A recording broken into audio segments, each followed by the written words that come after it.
to you. St. Francis de Sales, Our Lady, Queen of Victory.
There's nothing like football in Philadelphia. The game that brings so many people together, the game that we wait all summer for, is finally back. And what better way to start this season to begin the PCL Sports Network's debut, powered by the Sports Fan Base Network, here for Father Judge versus Archbishop Ryan as we kick off at Northeast High School. I'm Ryan Sullivan alongside with Anthony Sorgi. Anthony, this is one of the biggest rivalries in PCL history, and we get to see it here on opening day. Yeah, Ryan, the all-time record for this game, 30-30-3. The winning team today will take the all-time lead in what is one of the best rivalries in the state of Pennsylvania, and we are about to get it started here. And PCL Sports Network's debut here when it comes to sports broadcasting, and as I just mentioned, powered by the Sports Fan Base Network. We appreciate all of our friends over there. As we get started here at Northeast High School, Archbishop Ryan starting off with the football. Their starting quarterback, B.J. Scott, behind center today for the Raiders as he starts things off in the shotgun. And he will deliver a handoff that will go for a first down and more. And this one will go past the 50 to the 40, 30, 20, 10, 5. Touchdown! Archbishop Ryan, they start off things hot. What a start to this game for the Raiders. You can't ask for anything better to start your season than a house call, Ryan. Casbear Kelly. Man, what a run, a beautiful cutback, and Archbishop Ryan already on the board. They start things off here quick at Northeast High School as we await the PAT. Ryan trying to quickly get their guys on the field as they did not expect that touchdown this early. The PAT attempt bobbled, and no kick attempt there as Father Judge shut things down, but not before Archbishop Ryan get their first 6 points of the game. Anthony, we definitely did not expect a quick score like that from Ryan, and now we're going to see Father Judge's offense in just a few moments. Yeah, Judge here is going to get things started, and we'll see how they respond, right? This is a game of momentum, and if Judge can get a touchdown back, tie this up early, it would be great. A new starter for Father Judge this season after last year's quarterbacks, John Fogarino and Jackson Zedek, are no longer here. Fogarino lost due to graduation. Zedek transferring away from the program. Now Mateo Gonzalez will step onto the field for Father Judge. No prior varsity experience in the PCL, a first-year starter, and his first game comes in a big rivalry against Archbishop Ryan. Yeah, we'll see how Gonzalez does. It's going to be interesting to see his performance. As you said, Judge I mean, a good amount of turnover from last year. They do return some guys, but intrigued to see how Gonzalez can command this offense. And as we get ready to see the Father Judge offense, we got to mention the Archbishop Ryan defense. From what we know, no Stanley Montgomery today in this game, the 4-star Penn State commit. Hopefully he is able to come back better than ever when he does eventually return, but from what we know, he will not be suited up for today. Yeah, one guy on the Ryan defense I think is worth mentioning is Gavin Capan. 22 tackles, 3.5 sacks last season. Really solid player, multi-sport athlete. Watch for him there on the line today. And a short kick here from the Raiders. As Father Judge, they will get up to the 35 and more, but taken down at the 42-yard line. Father Judge with solid field position. Somewhat of a short field here for Judge to start. Only have to go about, that's 53 yards here to start their 57 yards, to start this game. So not a horrible spot to be in if you're the Crusaders looking to tie this one up. And as we mentioned, new starter this year for the Crusaders, Mateo Gonzalez. We're going to see how he fares in his varsity start. He has Gormley in the backfield, senior leading running back for the Crusaders. They have an H-back back there as well. Gonzalez drops back in the pocket. Quick throw on the wheel. Caught. First down by Gormley. He's going to try and get more. Gets about 12. Good start for the Crusaders. You mentioned that wheel route there, and I mean, Gonzalez hit him perfectly. That's the accuracy you're going to need. It might not be huge, long downfield passes today for Judge, but if they can just get some of those short passes about between 6 and 8 yards, it'll do the job today.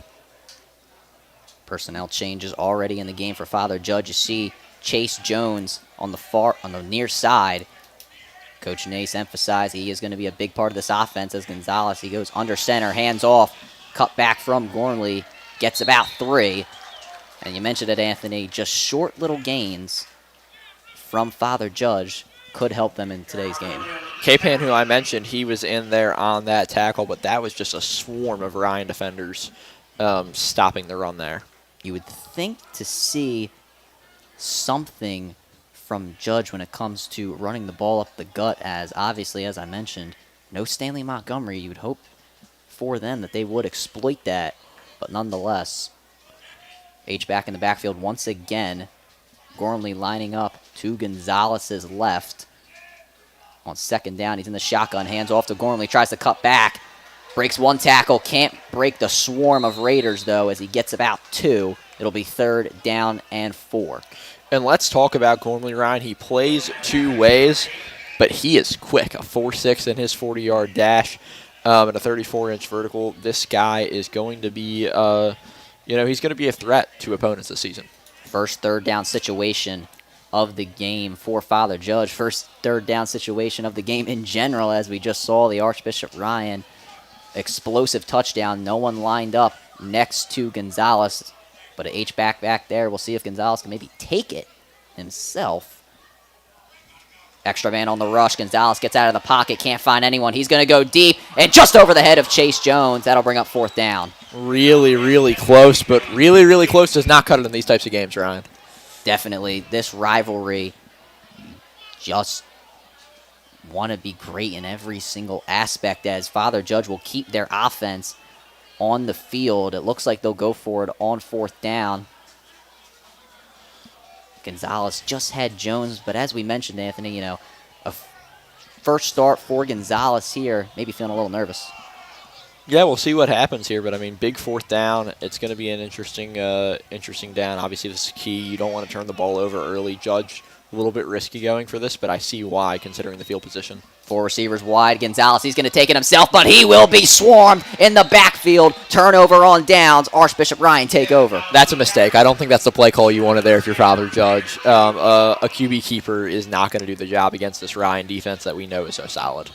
Just saw Father Judge try to get Gonzalez a bit out of the pocket early. Obviously on 3rd down, and then with the quarterback draw there on 4th. But unfortunately for the Crusaders, it does not work out, and it's a turnover on downs. Gonzalez getting a bit coached up on the sidelines by the Crusaders coaches, and Archbishop Ryan, who just went one play for a touchdown, now find themselves in solid field position with another opportunity to score. Scott motions over a man, bit bobbled, and there is Jones. He's going to take the edge, and he's going to get a first down and a bit more. Archbishop Ryan, 2 plays, a lot of yards, and a score already. Yeah, and Jones there with a nice play. I mean, he's so athletic, Ryan. You know that that's what he's going to do all day.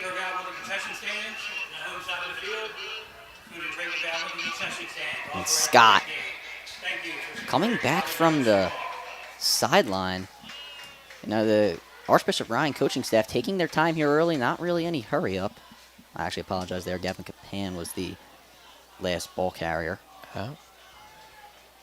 A lot of guys there in the mix for Ryan. Yeah, a lot of great playmakers and a timeout taken on the field by Archbishop Ryan. Seems like they want to talk something over here.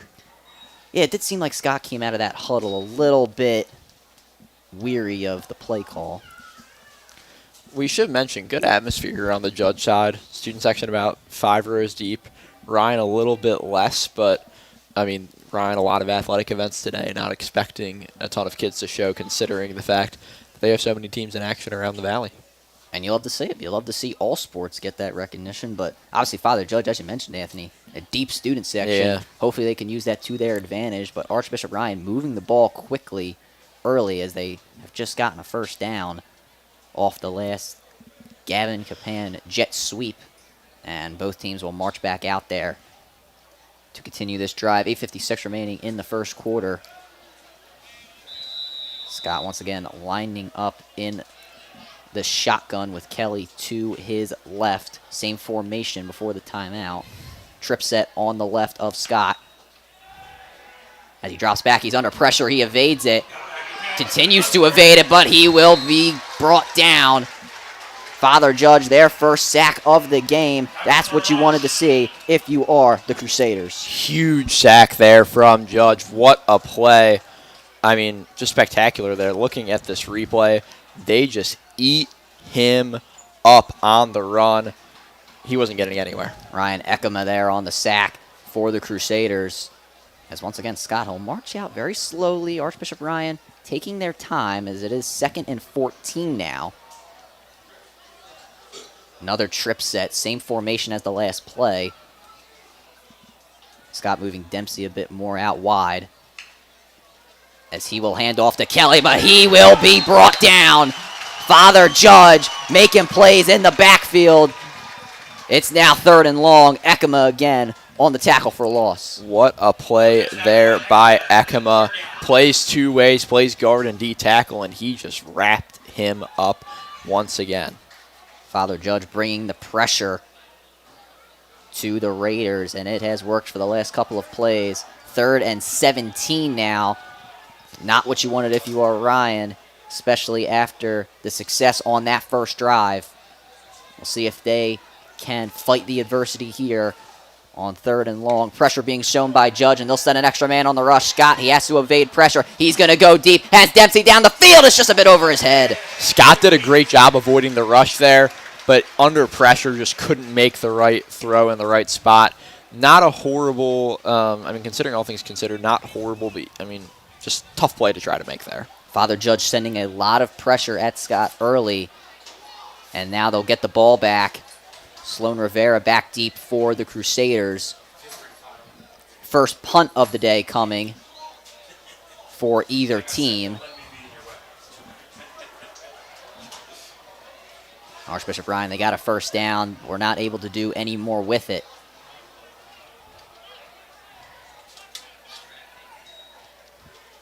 And they will punt it deep, but not that great of a punt. This one goes about 15 to 20 yards as Judge will recover at their own 43-yard line.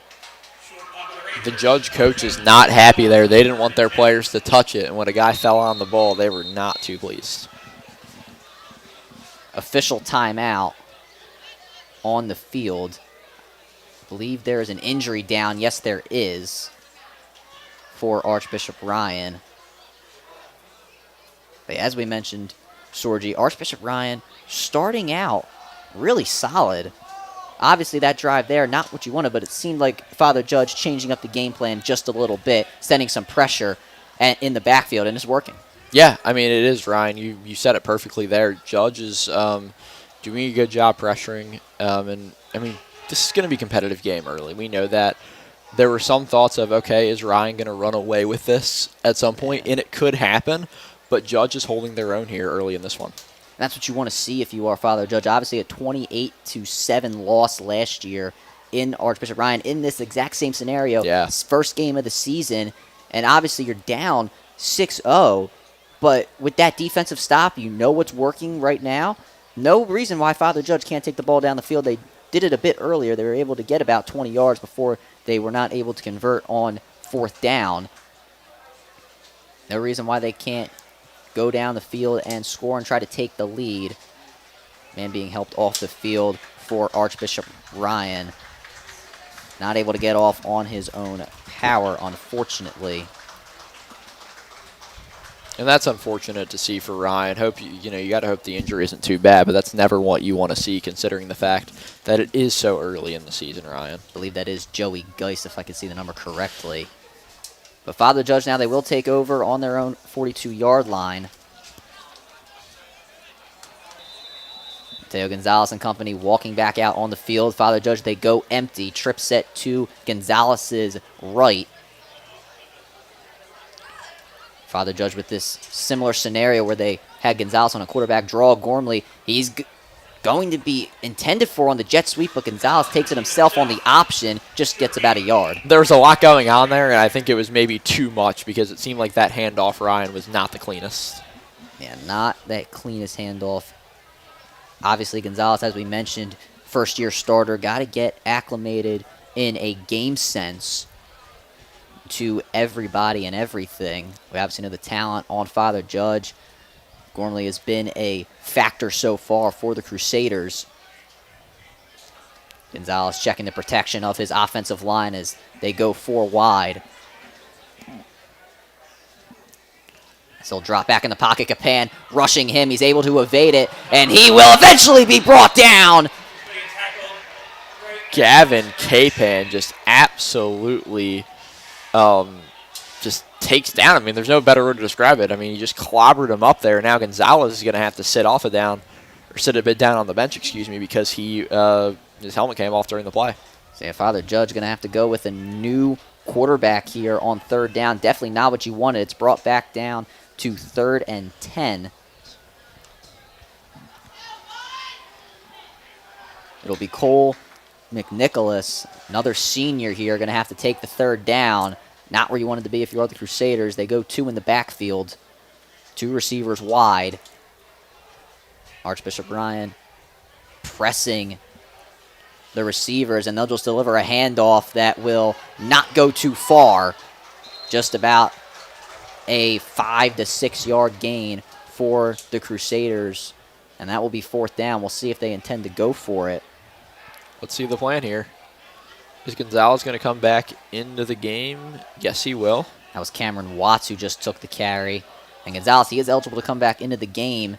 And Father Judge, we'll see if they go for it on 4th down. They actually got a lot more than what the spot looked like, as they got about 7 there. So an opportunity to maybe get this 1st down. 4th and 2. Gonzalez going to line up under center. 2 tight ends listed. Rivera's got to get on the line.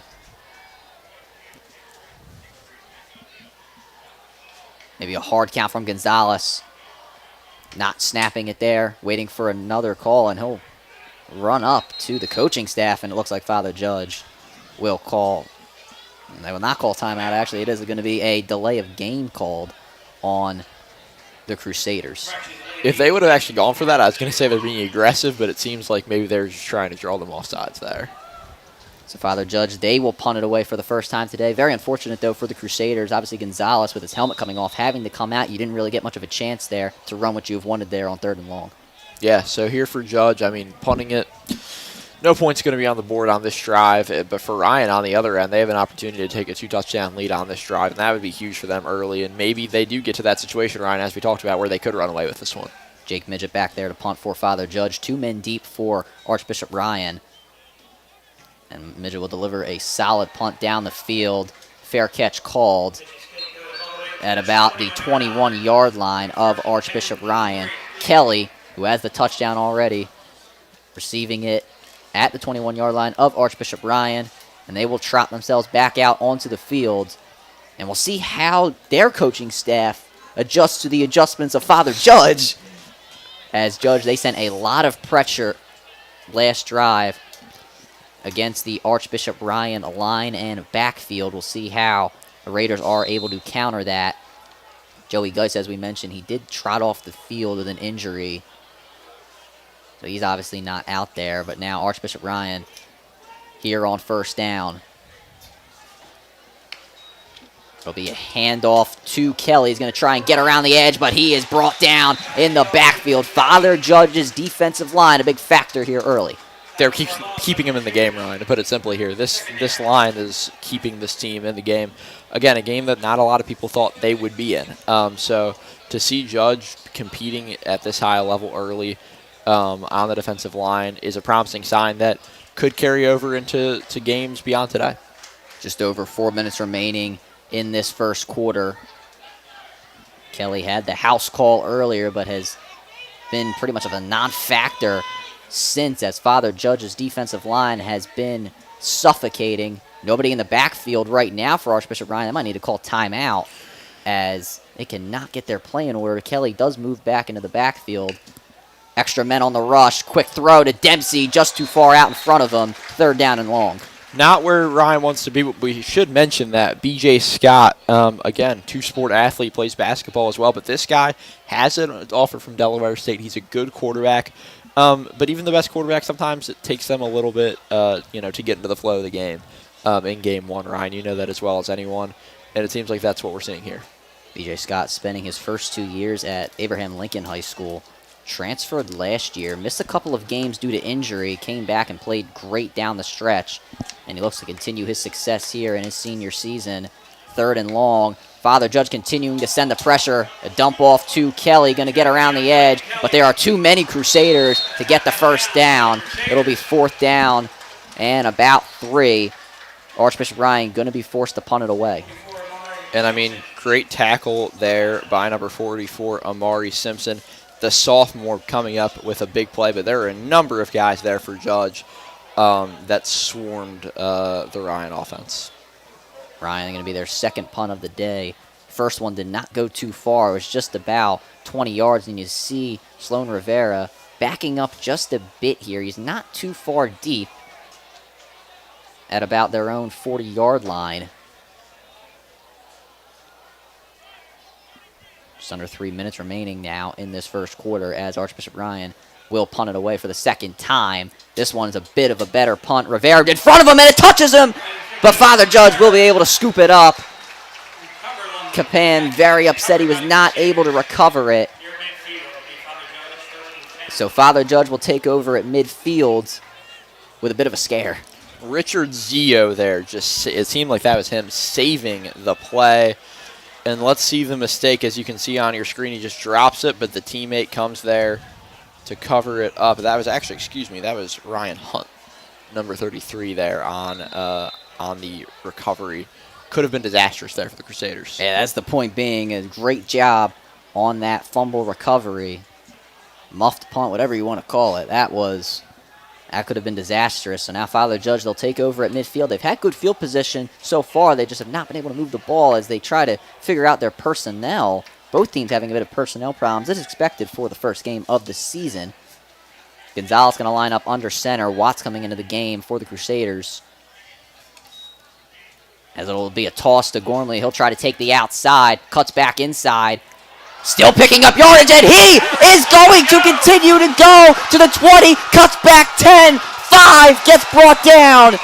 What a run from Robert Gorley. Turned nothing into something. Father Judge in the red zone for the first time today. Robert Gormley, we talked about how quick he is. He is a rare mix of quick and strong, Ryan. Just looking at it, 405 on the squat. This guy is very, very good. And he's going to be a huge, huge game changer for Judge, as we've seen so far. We were getting ready to talk about how Father Judge didn't get that many yards, and next thing you know, they're at the 5-yard line. The Father Judge student section back on their feet. Now at the 5-yard line. Father Judge looking to tie things up.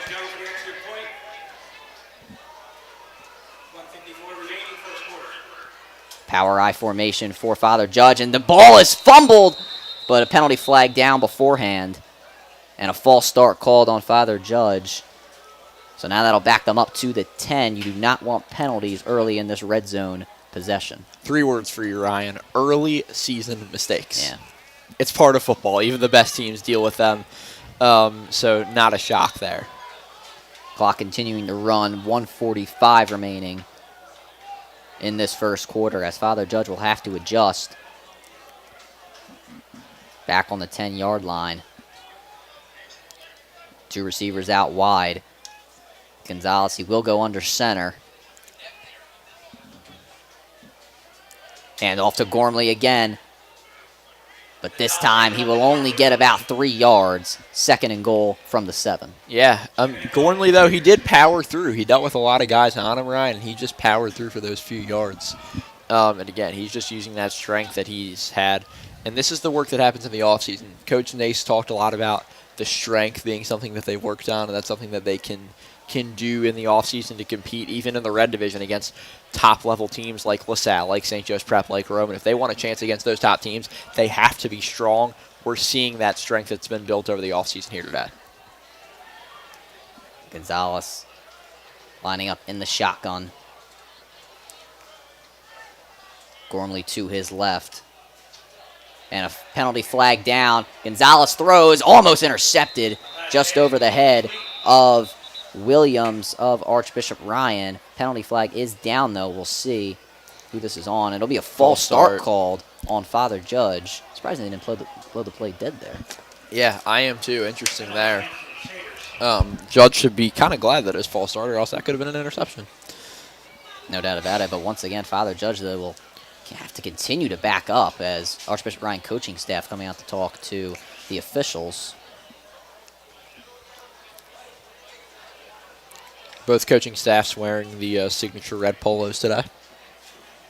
That's actually a good point. So the penalty actually will be declined. 3rd down. 3rd down and about 6 here. Actually, maybe about 8. Gonzalez steps back. He's under pressure. Evades it. Throws to the end zone. Over everyone's head. Incomplete. 4th down. Father Judge going to have to settle for a field goal. I'm just surprised that he evaded that pressure like that. That was still pretty impressive. Obviously, didn't get a accurate throw off or a throw that meant anything.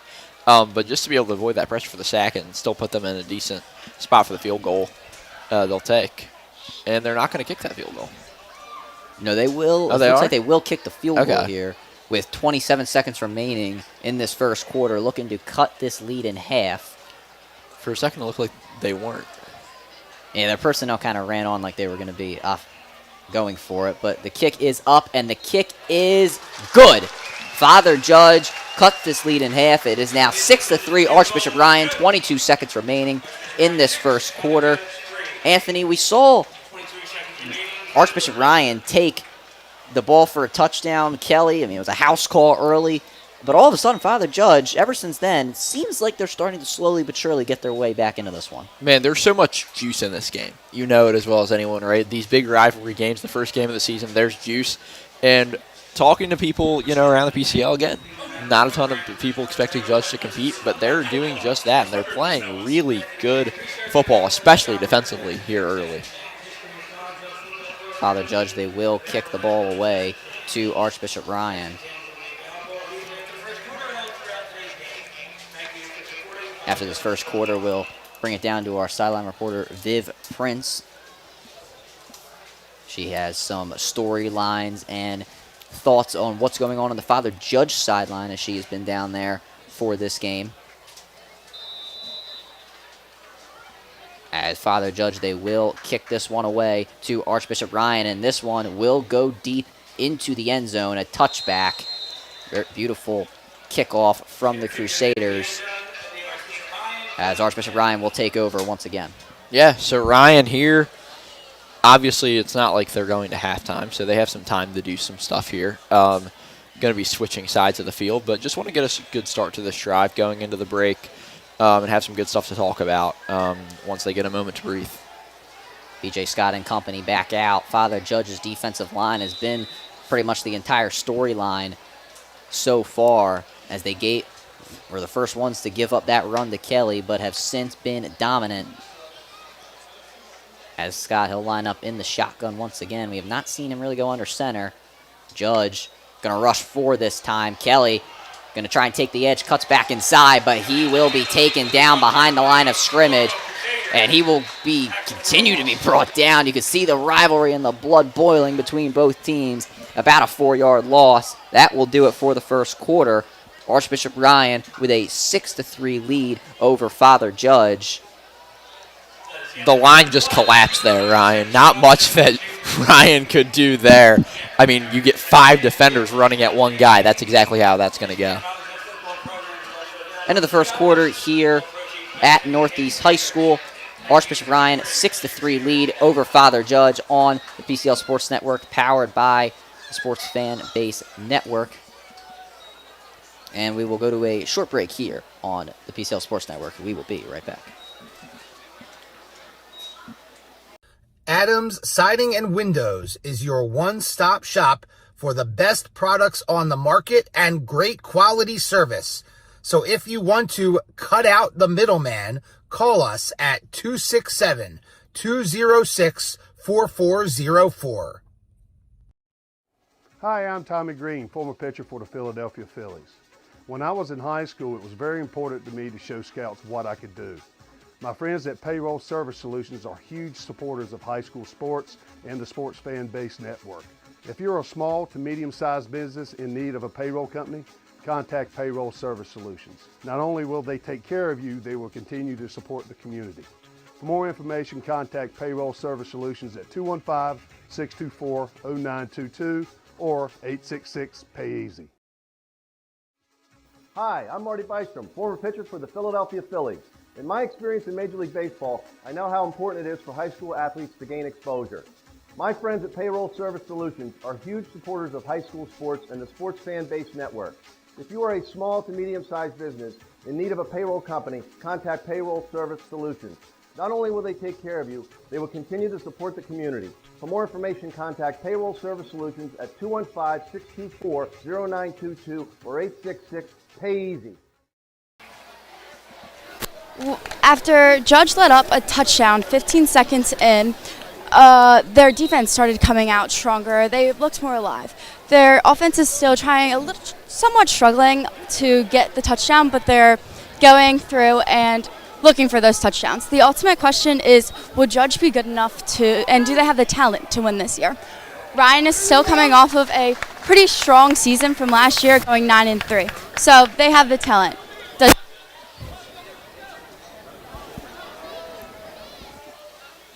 Back at it here up in the booth. Great job from Viv Prince down on the sideline for the PCL Sports Network as the last run taken just a few yards from Archbishop Ryan. Another 3rd and long situation for the Raiders. They've seen this a few times before.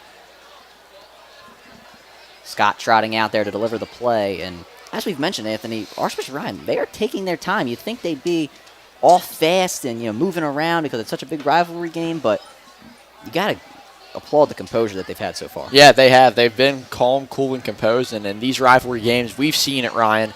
Emotions get the best of you sometimes. We know that these guys are thinking about this game for weeks, for months, a year in advance, and that's what's going on here. Pass caught by Dempsey. Has a blocker in front of him. Going to try and fight for the first down. It looks like he got it. Yes, he did. Richie Dempsey, first down on 3rd and long.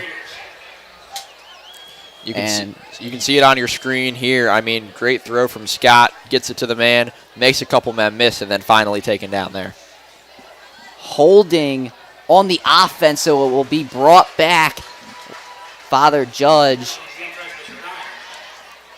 Maybe a bit lucky there. B.J. Scott, though, not happy about the call, nor is the offensive line. If I were Scott, I wouldn't be happy either, Ryan. Very unfortunate if you are the Raiders, as they just finally had converted that 3rd and long. And they will fight adversity once again as they will move back inside their own 10-yard line to about their own 7.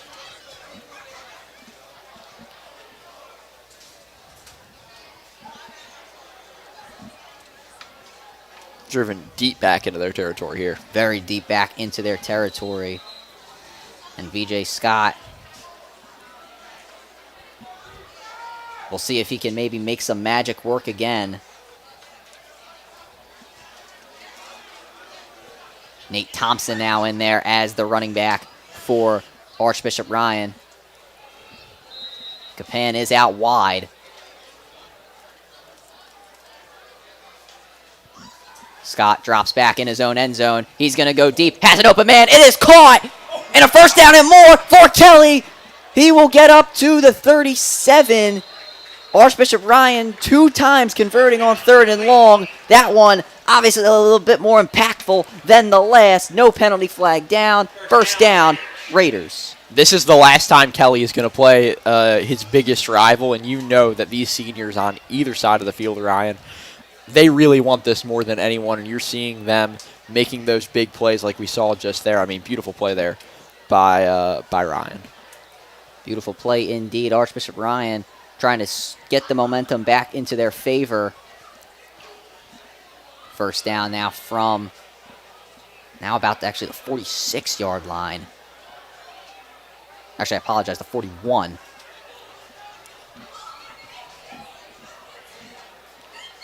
Scott almost drawing Father Judge off sides. He delivers the handoff, but Father Judge will swarm him in the backfield. That is Amari Simpson.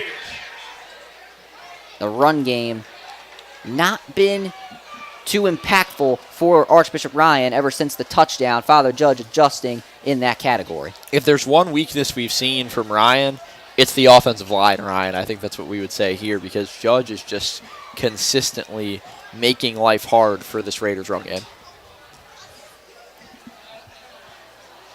2nd and 11 now for Archbishop Ryan. 3 receivers out wide. It'll be Thompson in the backfield once again for the Raiders. New play call design. Dempsey getting back on the line. Another handoff to Thompson. Has open field in front of him, but Father Judge quickly shut that down. It'll be about 3rd and 5 for the Raiders.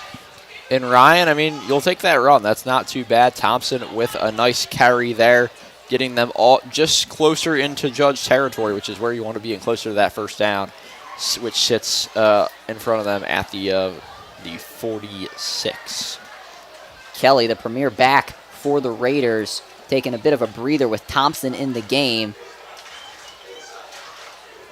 Archbishop Ryan, 3rd and 5, will go 4 wide. Scott adjusting the play just a bit as he drops back under pressure, throws, pass caught, but not enough for the first down. Will be Cameron Jones. We'll actually see where they mark him. It is going to be a bit short.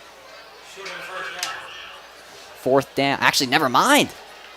Seems like they will give them the first down. The spot seemed a bit short, Anthony, but they will give them the first down. Just extended it just that little bit, Ryan. Taken back a few yards at the end, but they count that forward progress.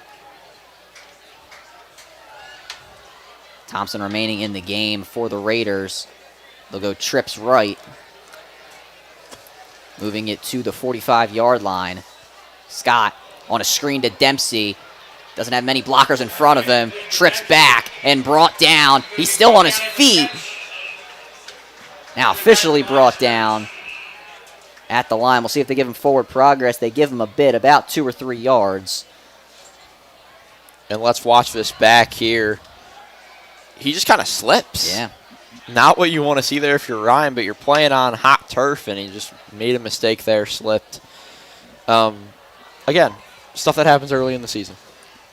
Dempsey staying on his feet, but then going down, it looked like from up here in the booth that he was good as down, but he's able to stay on his feet. Scott, though, on 2nd and 5. Archbishop Ryan now at midfield trying to move into Father Judge territory. Extra men on the rush. Quick pass to Williams. Going to be wrapped down for about a 2-yard gain.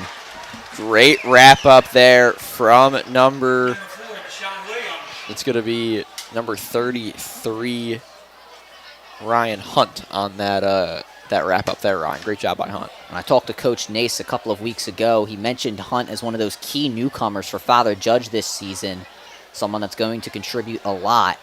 And you see it there for the Crusaders, making plays already.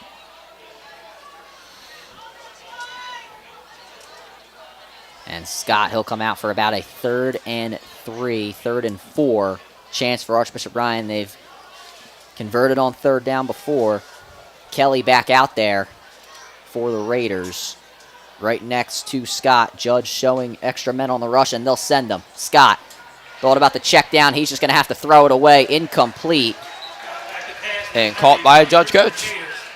Does that count as an interception? Nice catch on the sidelines by the Judge assistant there wearing that set. So Archbishop Ryan, it does not look like they will go for it. They will send on the punt team. So Father Judge preventing anything damaging from the Raiders. Or never mind, they'll actually send back out the offense. Originally, they were jogging off the field, so was Father Judge's defense, but at the last second, the Raiders, they'll remain on the field on 4th down. I wonder if this is mind games or them just trying to figure it out.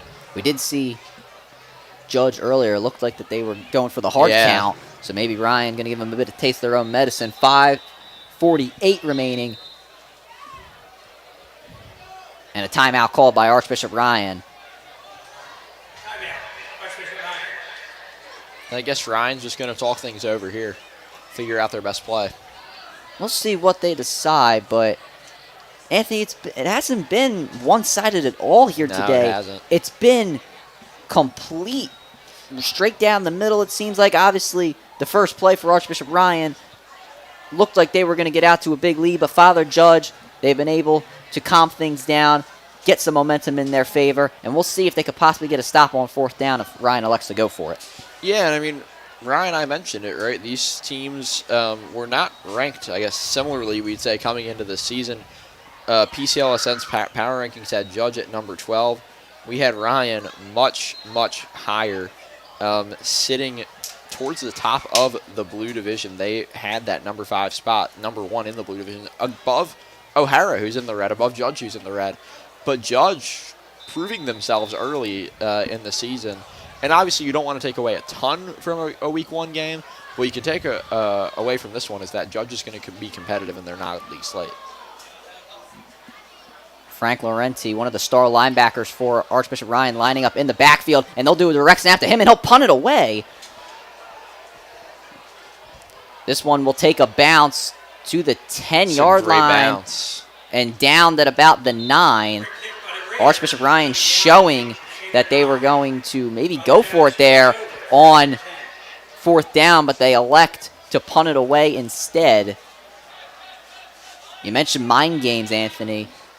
That should be one of them right there. And Judge is going to have to go. We'll see where they spot this. It looks like they might be even enforcing a... Where are they going to put this? They pick up the ball. Looked like, they're going to spot it at the 8. So sitting with 92 yards. That's what it's going to take for Judge here to score. 5:36 to go in the quarter. It's going to probably be a long, long drive unless they can show some explosive plays here. Judge chipped away at the lead earlier in this game. Cut it 6-3 on the field goal at the end of the first quarter. Laurenti showing a blitz. Gonzalez under pressure. A dangerous throw to Rivera. Incomplete. That was a tight window for Mateo Gonzalez. It'll be 2nd down. Great coverage there from Richie Dempsey. I mean, he just ties up the receiver there, and you can watch pressure coming and just couldn't get the ball off well enough. But, again, great coverage from Dempsey there to prevent Judge from having something where if he catches that ball, he could have taken that one real far, Ryan. Rivera there. Maybe had a jump on the corner. But as you mentioned, Anthony, good coverage, good recovery from the Raiders. Second down, Gonzalez drops back, has time. He's going to go deep. He has a man, and it is incomplete. No penalty flag down. Father Judge's student section in disbelief. He was kind of tripped there, and that's not Yeah. something I've really ever seen that I can think of where a guy trips the opponent. Do you call that? Is it just football? Like, I don't know. What are your thoughts on that, Ryan? Intended for Rivera. I mean, he definitely got him just at the tail end of it, but I feel like you gotta be able to bring that down when the ball's coming down like that. So that might be a good no call for the officials. We'll see if they maybe make up for it, or if they think that they have to make up for it later in the game. The judge student section let the refs happy. know their thoughts. Yes, so. they definitely did. Third down and long. Gonzalez dropping back in his own end zone, going to deliver a screen to Gormley that will be dropped. So this will be a quick 3 and out for Father Judge. They're going to have to punt the ball away in their own end zone. Archbishop Ryan going to get some good field position as Kelly, he'll go out to about the 39, 40-yard line. Williams back there as well. Archbishop Ryan looking to maybe get some good field position, if possibly a score. We should mention the Ryan side has filled up a little bit. This is true. Judge, though, it seems like it's a lot more. Judge is very, very full. We know for basketball, Ryan, and we talk about so much, the Judge alumni are spectacular in how they show up. We see it at the Palestra, Sea of Baby Blue 2 years in a row. But both of these schools have great fan bases. They have great pride in being Northeastern schools and in this rivalry and wanting to come out on top. Timeout called by Father Judge. Their first of the half. 5:21 remaining here in the second quarter. Huge opportunity for Archbishop Ryan to get good field position or a possible score. We've seen them get into the backfield on these punts. Hopefully for them, maybe they can get a block punt. And hopefully that's not the case for Father Judge, as that would be disastrous for the Crusaders. Jake Midget back there to punt once again. This is a really tough punt to get off. This definitely is. Punting from about their own 8-yard line. Judge was not able to move the ball on 3 passing plays.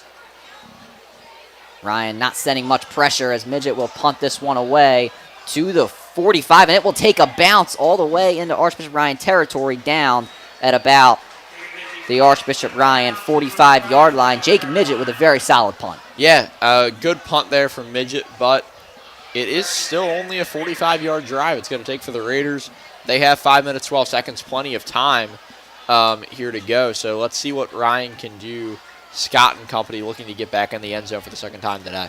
The defense, ever since the first drive, has been holding Father Judge into this game. It's not been a big offensive showcase for either team. Archbishop Ryan trying to change that, as it will be Thompson in the backfield with Scott.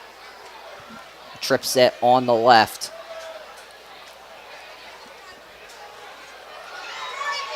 There's jet sweep to Kelly.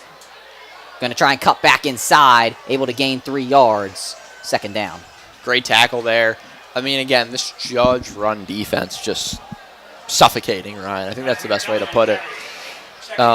Great play there by Judge. The jet sweep, interesting. It seems like Ryan's going to have to rely more on the pass today. We'll see what adjustments they can make in the second half, Ryan, but it seems like they found more success that way today. Archbishop Ryan slowly but surely moving the ball, hoping to get back onto the board. Archbishop Ryan consistently going with 3 receivers. Another handoff, this one to Thompson. Bulldozes into the line for about a gain of 3 yards once again. Third down and short coming for the Raiders. Thompson's a big kid. He can power through there, Ryan. You don't see many power backs like him.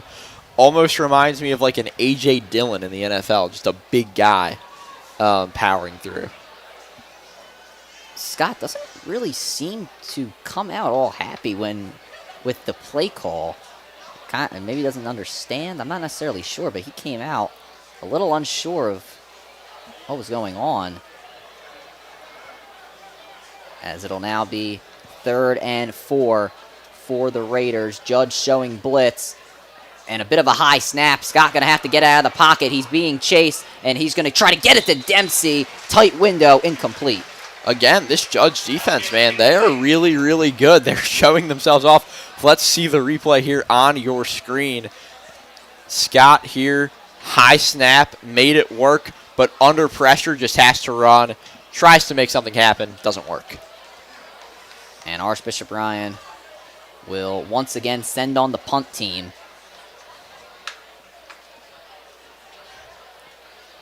Both teams are not cracking on defense.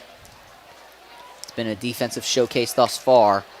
3:40 remaining in this first half. And this one will be punted away. He'll take a bounce at the 25, now to the 20. Rivera picks it up, and he will be brought down immediately by Gavin Capan. Way to hold on to the ball there if you're Rivera. But a very, line drive-ish. Yeah. Punt. It looks like a line drive in baseball. Not super high like most punts are. And, I mean, this has been a very defensive game, Ryan. Both defenses are having a great, great day to open up the season. Father Judge been sending the pressure. Archbishop Ryan also been getting in pressure as well, but it seems like it's not been as heavy as Father Judge's has been. The Crusaders with a bit better field position than they had on their last drive. Started at the 8. They now start at their 22-yard line.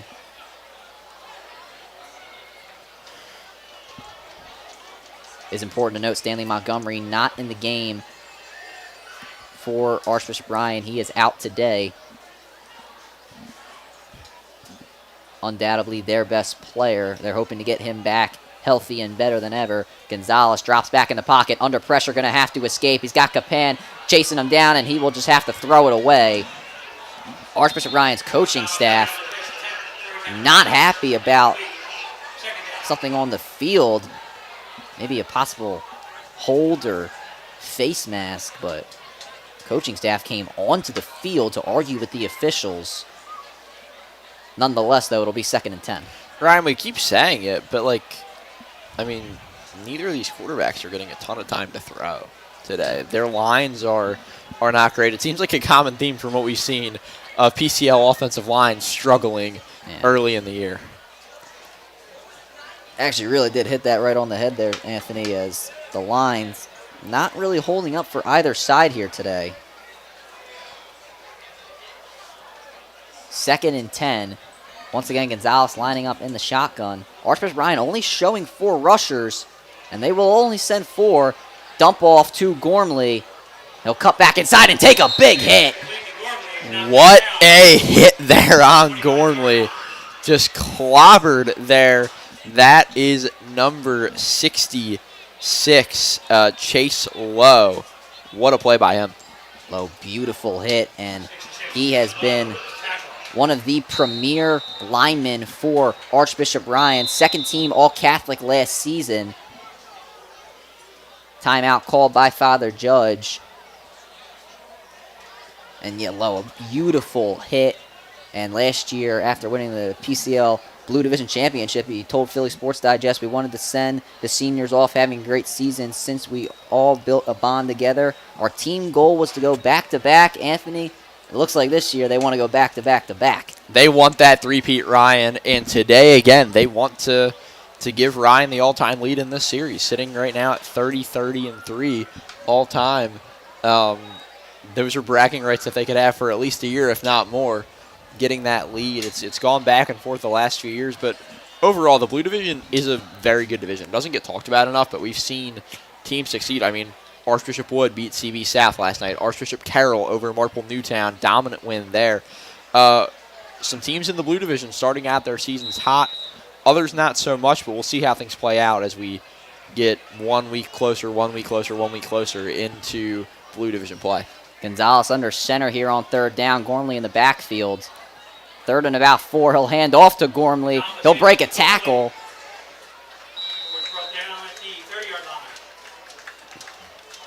And that will move the chains. That will move the change. 1st down, Father Judge. Bit surprising that the Crusaders go under center there on 3rd down and 4, but it works out for them. first down. They're going to hurry up here. Not wasting any time. Almost to have to run the 2-minute drill, 2:38. Bit of miscommunication on the snap. Gonzalez, he's going to go deep for Chase Jones. It's over his head. Gonzalez was not ready for that snap. Just very caught by surprise, and Judge just kind of had to improvise after that. Seems like a miscommunication there between Gonzalez and his center. Not what you want to see here if you're Judge, but these are the kinks that you have to work at early in the season. There have been a few miscommunications today between Gonzalez and his receivers down the field. Father Judge hoping for that explosive play. Has not worked out just yet.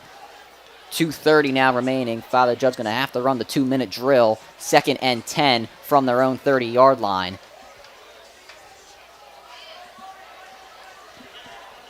Gonzalez, first-year starter, looking to put Father Judge back up on the map in the PCL Red Division, but he'll hand it off to Gormley this go-around. He'll cut inside. He'll run into his own offensive lineman, and he'll get about 4 yards. It'll be 3rd and 6.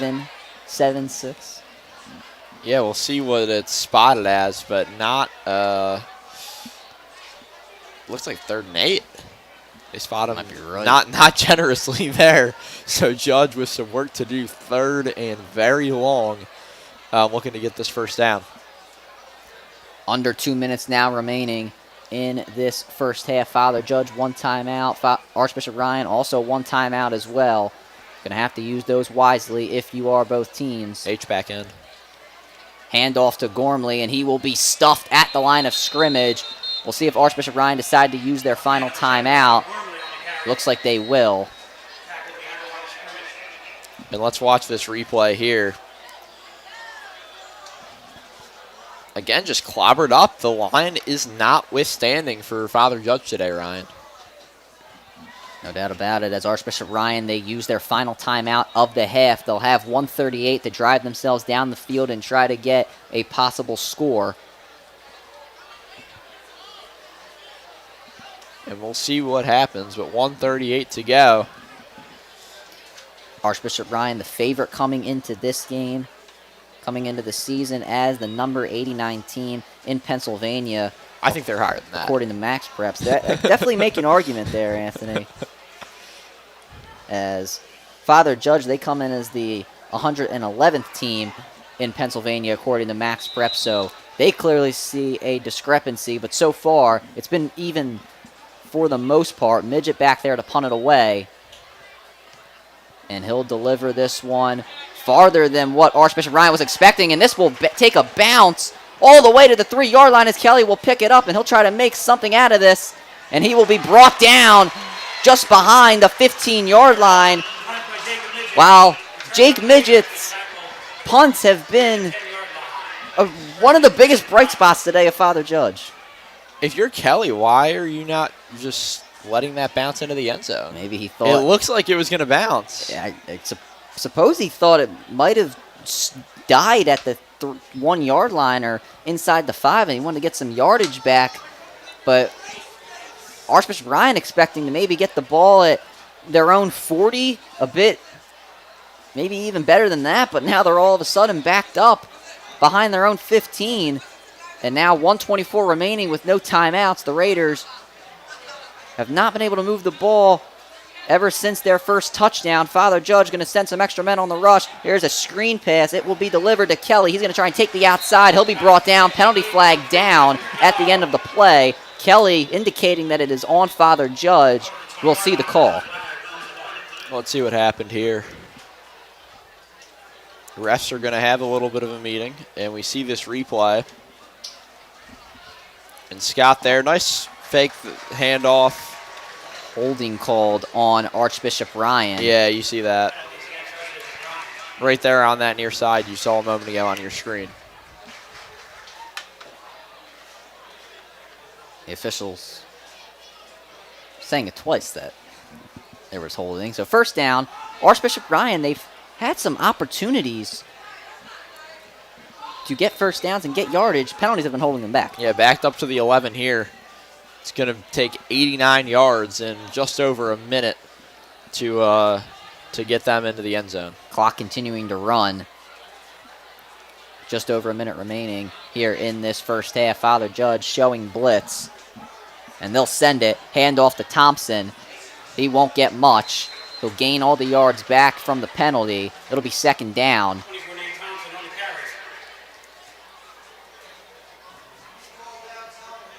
And again, Ryan, just defensive matchup. Like, that's the story to today's game. I think that's the only story you can really go with, is that this has just been a defensive showing, masterclass on either side.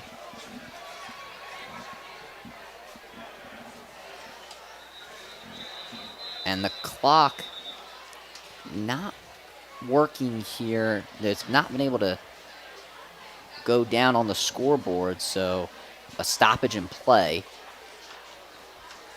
Officials huddling up to discuss the time. And we're right next to the scoreboard operator. It seems like it's just frozen. And a bit of a problem there, and he doesn't really seem to know right now. And well, we get a first-hand view here on the PCL Sports Network of the scoreboard problems. The button just won't work. Unfortunate, but. And this is what you get in high school football, Ryan. Yeah, I mean, you never know. But Anthony, getting away from that for just a moment here, Archbishop Ryan with supposedly about 1:10 remaining here in this first half to try and go down and score. Not really moving the ball too well. What do you think the game plan is? Just try and take it into the half, or maybe try and get a score here? Ryan, I've always thought that, I mean, the best way to keep a lead is to expand it, and I think you gotta have some guts and go for it here. I think that's the best strategy. I think a lot of teams just take it into the half, take a shot, see what happens. Try to get yourself up 2 touchdowns. Or not 2 touchdowns, but 2 scores. Archbishop Ryan, they will go 3 wide, and Scott, looking back at the time, now has 37 seconds. He realizes high snap, handoff to Thompson. He will gain about 5, and he will continue to stay on his feet, but the officials mark him down. Went down there at the end, a little bit of pushing and shoving. And now shoving. A penalty flag down after the play. Yeah, there's a shove there. We see Thompson on the run. Gets clobbered up. About 5 judge guys take him down. Some Ryan guys get in the mix. And it looks like some extracurricular activities following the play. 15 seconds remaining on the clock. We'll see if this has any indication of what Archbishop Ryan will continue to do. Trainer comes out of the field for Ryan here. Trainer is coming out on the field. And man officially goes down for the Raiders.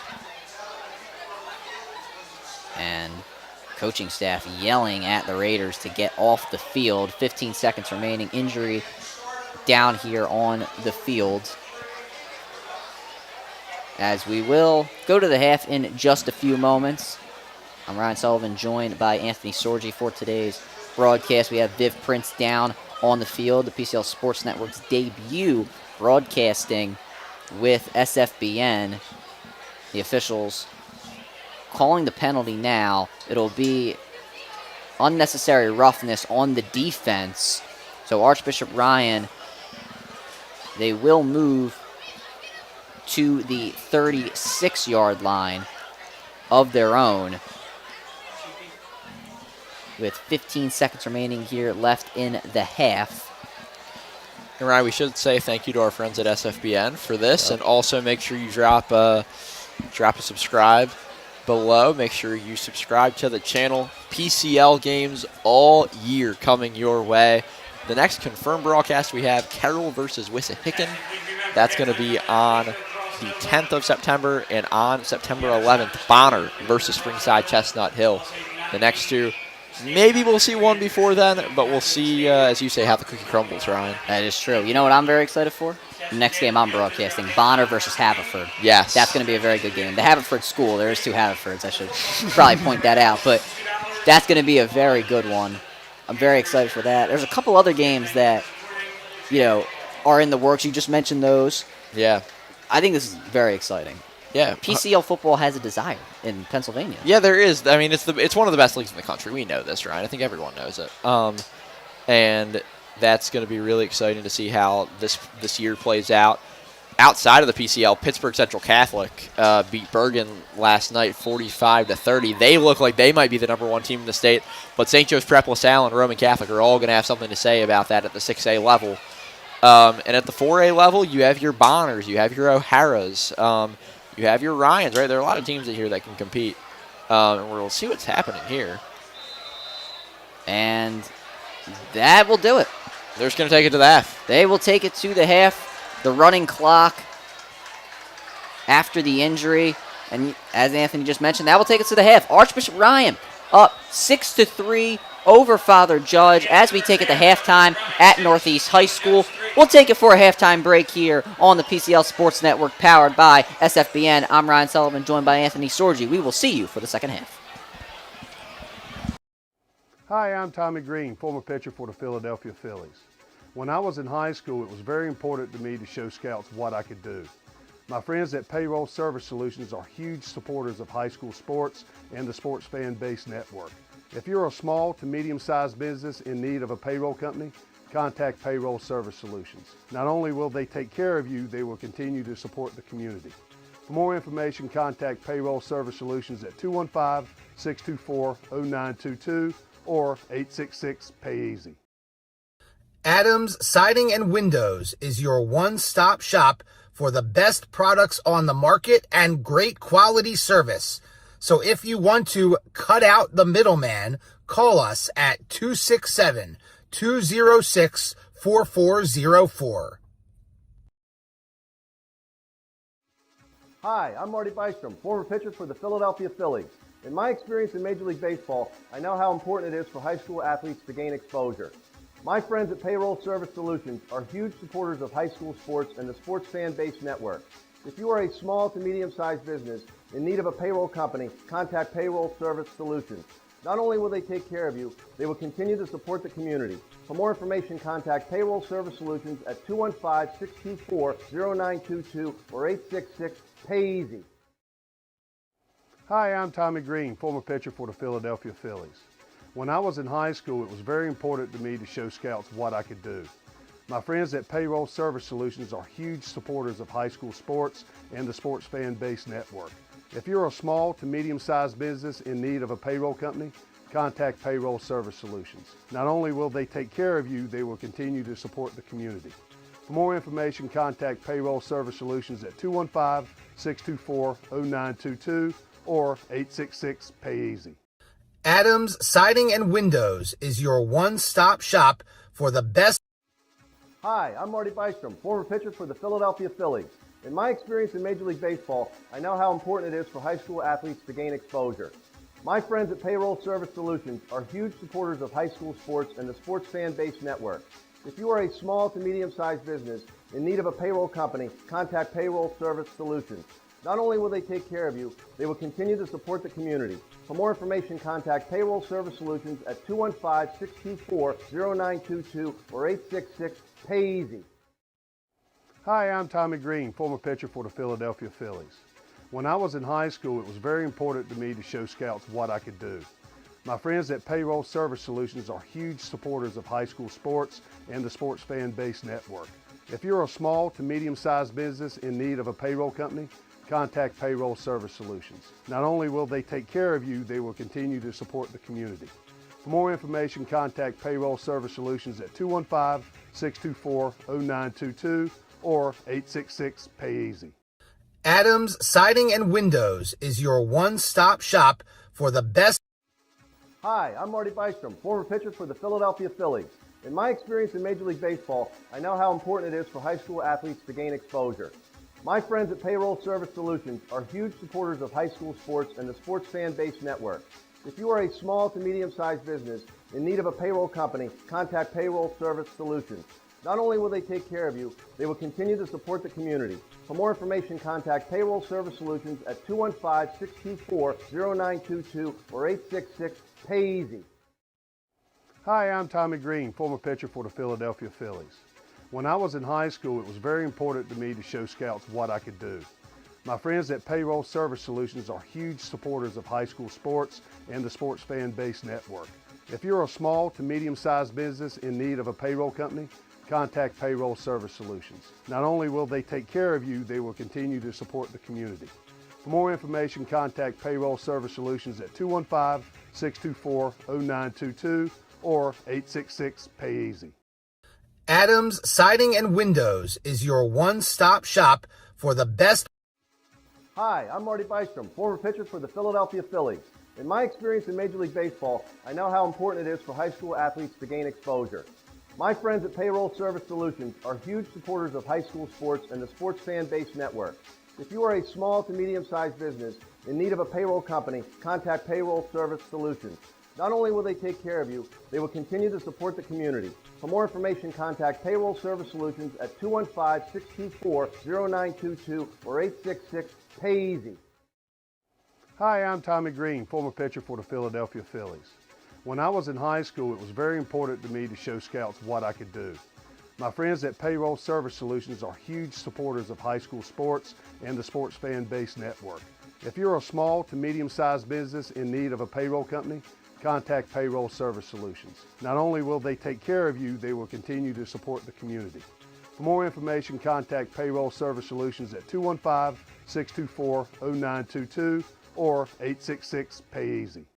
Adams Siding and Windows is your one-stop shop for the best. Hi, I'm Marty Bystrom, former pitcher for the Philadelphia Phillies.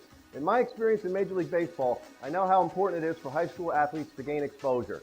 My friends at Payroll Service Solutions are huge supporters of high school sports and the sports fan-based network. If you are a small to medium-sized business in need of a payroll company, contact Payroll Service Solutions. Not only will they take care of you, they will continue to support the community. For more information, contact Payroll Service Solutions at 215-624-0922 or 866-PAY-EASY. Hi, I'm Tommy Green, former pitcher for the Philadelphia Phillies. When I was in high school, it was very important to me to show scouts what I could do. My friends at Payroll Service Solutions are huge supporters of high school sports and the sports fan-based network. If you're a small to medium-sized business in need of a payroll company, contact Payroll Service Solutions. Not only will they take care of you, they will continue to support the community. For more information, contact Payroll Service Solutions at 215-624-0922 or 866-PAY-EASY. Adams Siding and Windows is your one-stop shop for the best. Hi, I'm Marty Bystrom, former pitcher for the Philadelphia Phillies. In my experience in Major League Baseball, I know how important it is for high school athletes to gain exposure.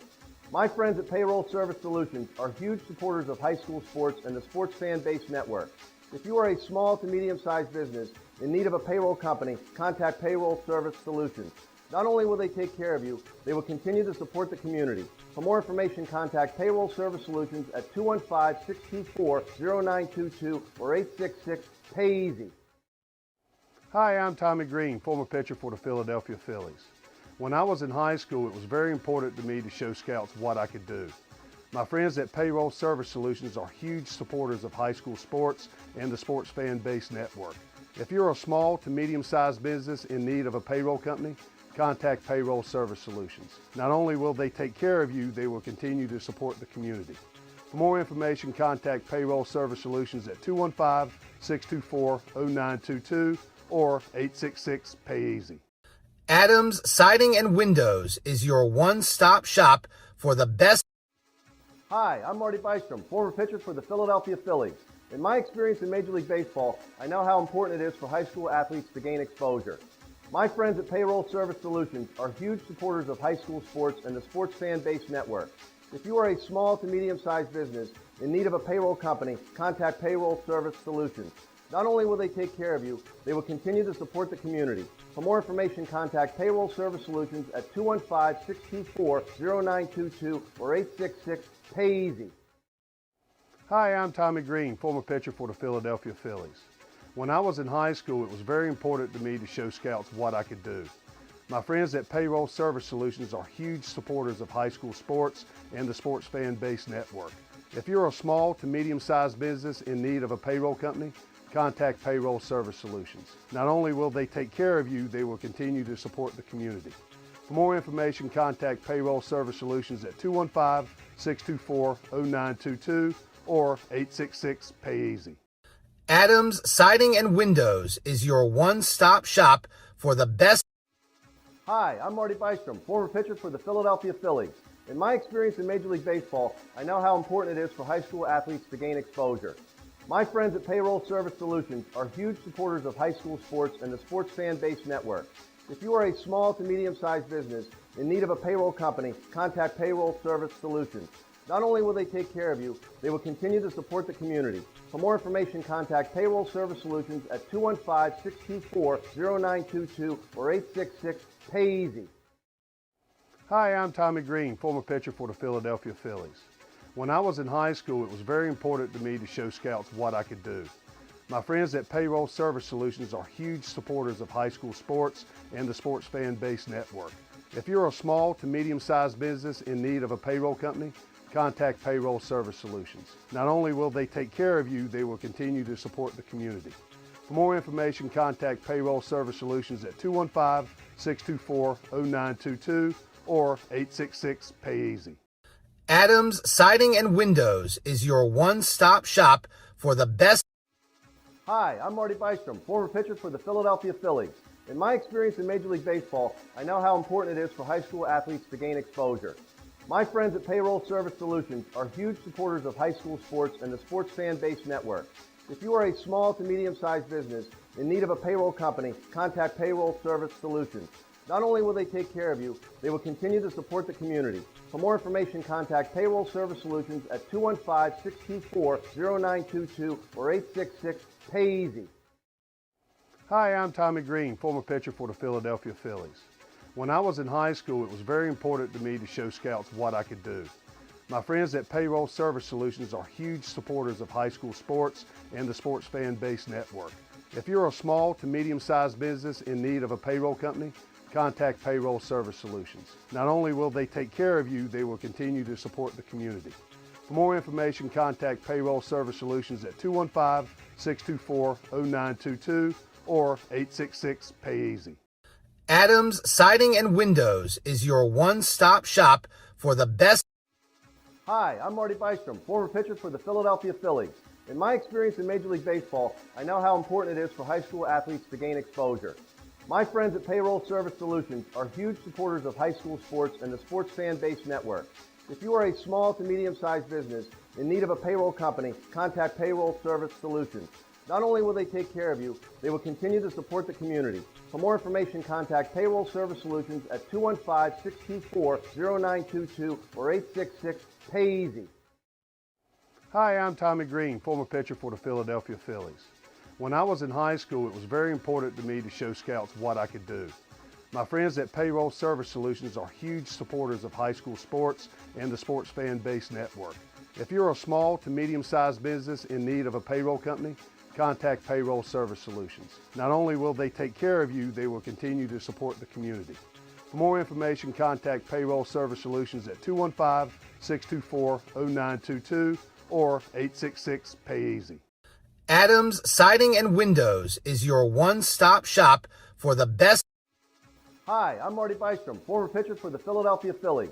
In my experience in Major League Baseball, I know how important it is for high school athletes to gain exposure. My friends at Payroll Service Solutions are huge supporters of high school sports and the Sports Fan Base Network. If you are a small to medium-sized business in need of a payroll company, contact Payroll Service Solutions.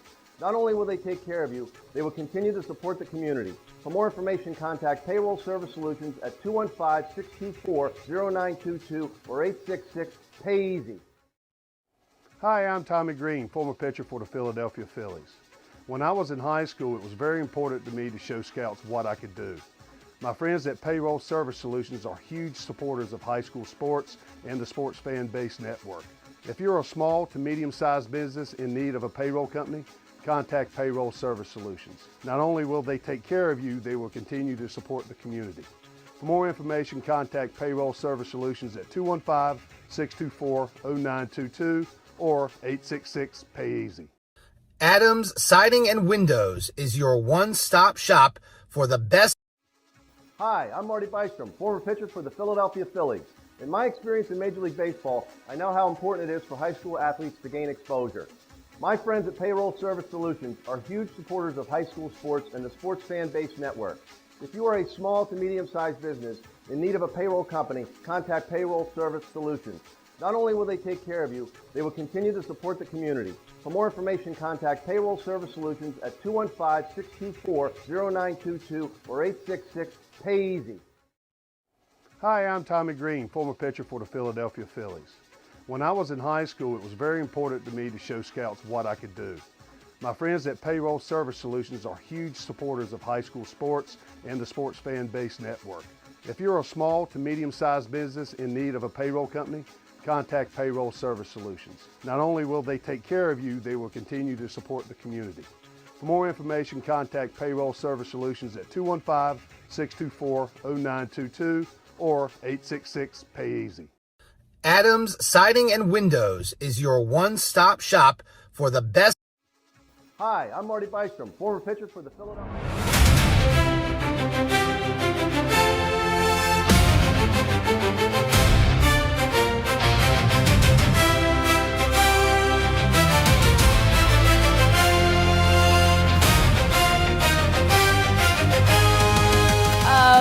The defenses for both sides are getting pretty strong and mostly carrying the teams.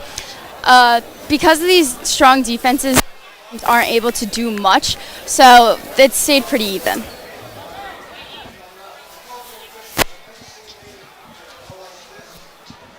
And we are back from the half. Anthony Sorgi, Ryan Sullivan, alongside Ryan, is currently putting down the camera. I apologize.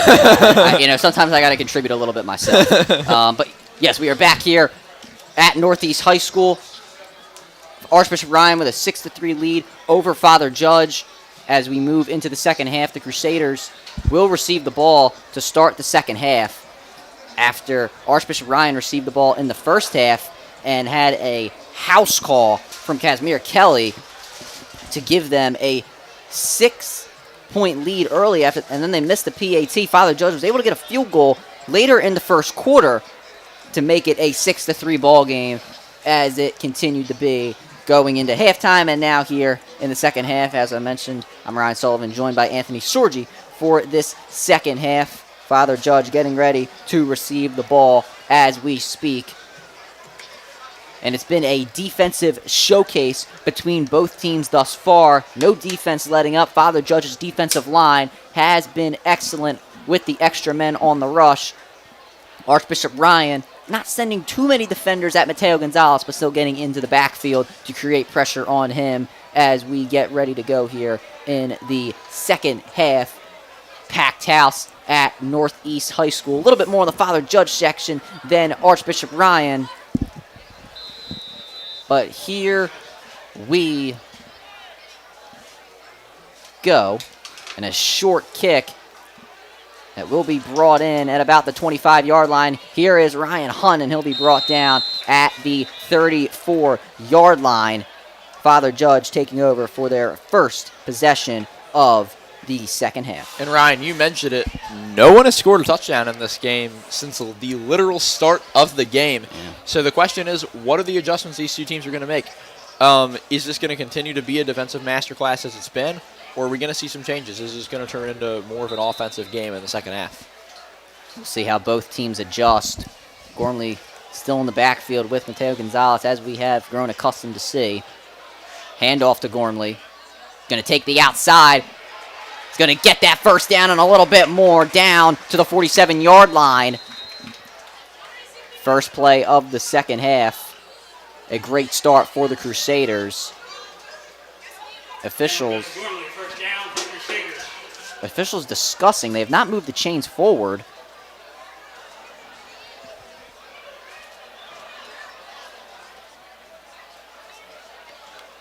And it looked like a little bit of a miscommunication from Ryan there. They were trying to send a guy up onto the line, then he went back, then he moved back up. Just a little bit of miscommunication, but they figured it out, were able to eventually get the tackle. Officials still discussing. It's a very long discussion. Penalty flag actually was down on the field. I believe it was for too many men on the field. So the penalty is against Archbishop Ryan, and Father Judge, they will move all the way up to the Archbishop Ryan 38-yard line. Great field position. Great field position, no doubt, for the Crusaders as they look to take an early lead in the second half. Field position that Father Judge has been needing thus far. They've played really in their own territory. Handoff to Gormley again. Going to bounce to the outside, and he's going to get a little bit more than just a few yards as he'll be brought down after gaining about 13. 2 first down rushes for Robert Gormley to start the second half. Father Judge moving the football quickly. Watch this on the replay. Look here. Great handoff, and then Gormley goes through the gap, and what a beautiful bounce. And then just gets past a couple guys, works his way down. That was beautiful execution by Father Judge. Father Judge now at the Raiders' 25-yard line. 2 first downs with the penalty. The Crusaders are in a great spot. Another handoff to Gormley. Going to try and take it right this time, though. He'll be shut down for about a 2-yard gain. The Raiders needed that stop. Robert Gormley about 25, 27 yards rushing here already, including the penalty. And you mentioned it, Anthony, the Raiders definitely needed that stop as Father Judge already at Archbishop Ryan's 24-yard line. 2 men in the backfield with Mateo Gonzalez.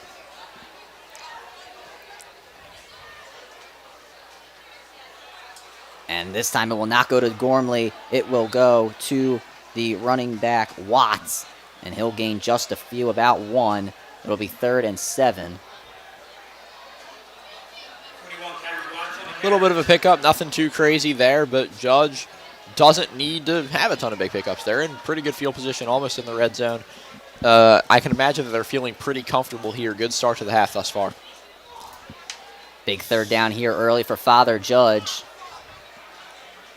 This range a bit far for any high school kicker, but you would not want to punt the ball away here either. We'll see if they maybe set up for 4th down, and it looks like that is what they will do, is they'll hand off to Gormley as he'll cut inside and gain about 2 or 3 yards. It'll be 4th and 3. We'll see what Father Judge elects to do, and it looks like they're going to send on the kicking team.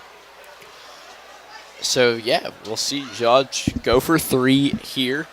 Tie this game up, Ryan. They have an opportunity to do that.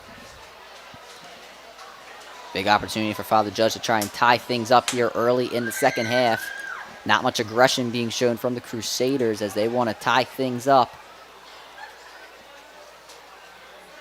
And the kick is up. The kick is good. We are all tied up at 6 at Northeast High School. 8:50 remaining in the 3rd quarter. That is the drive you needed if you are Father Judge. Tie things up against Archbishop Ryan. Bring your defense back out there, and we'll see how they fare. Let's talk about this decision, Ryan, because earlier in the game, Judge was being very, very aggressive. There, they play conservative football, but I don't hate the move. I don't hate the move. They get the game tied, and now we'll see how Ryan responds. Archbishop Ryan, as we've mentioned many times, they have not scored since that very first touchdown with Kelly on the very first play of the game. We'll see if their fortunes can change a little bit in this second half. Father Judge student section now on their feet, as they've been on their field all day. They definitely have. They have not sat at all. But now it feels like it's a little bit more alive. Yeah, they're a little bit more alive. Still a lot of people chatting in the concourse. Big flow of fans around the home side of Northeast High School. It's the biggest game in the Northeast, it seems like. Yeah, it is. Huge, huge game here. Father Judge will kick it away. Kelly's back there deep for the Raiders. And this one will go into the end zone for a touchback. So Archbishop Ryan marching their offense back out there again, and you know the talent on their offense, Anthony, but they just have not been able to convert that into many points here today. Yeah, I mean, neither side has, Ryan. These offensive lines have both struggled. We'll see if there are any changes made for Ryan here, but the Judge defense has done a spectacular job in this one. And the Ryan defense was just kind of put in a tough situation on the other end just because of that penalty that gave Judge such great field possession. But let's see what the Raiders do here on 1st and 10 at the 25. 3 wide as Archbishop Ryan has been playing for most of the game. Kelly in the backfield. Pressure again from Judge. Scott, he's going to go deep for Capan, and he can't bring it in. Incomplete, a bit underthrown. Capan wants pass interference, talking a bit to the Father Judge. Sideline, Ryan Hunt there on the defense, and 2 injured players down, 1 for Ryan and 1 for Father Judge. It looks like it'll be Williams down for the Raiders, unable to tell who the player is for the Crusaders. You just saw it on the replay. They just got tied up there. There was a no call earlier in the game we saw, another one there. The refs just kind of letting these guys play today. A bit underthrown, though, on the pass, so yeah, maybe not catchable. Ryan Hunt did not get his head around, but it's a bit underthrown. It's a little ticky-tacky. You don't really know what to do with if you are the official. As we mentioned earlier, no call earlier in the game. Probably a good no call there. Judge's player down just seems to be cramping. Can't tell about Ryan's there on the far side of the field. Cramping, obviously a big issue going into the season for any high school team. It's obviously no stranger to the PCL, and not an issue they'll be facing in November, though. Yeah, that much. Yeah, well, that is definitely true, and everybody's back at it and ready to roll. In the playoffs, they will not miss the dehydration of the summer days. And you get the cold, though. Yeah, that is true. But nonetheless, gets you some great running games. That is true. It will be Xavier Diaz for Father Judge, walking off on his own power. So is Deshaun Williams for Archbishop Ryan.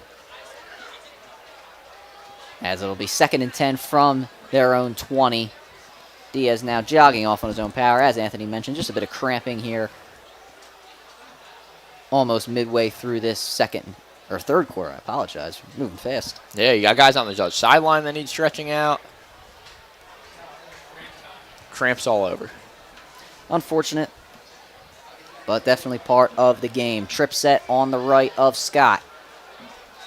He drops back in the pocket, throws an out route caught.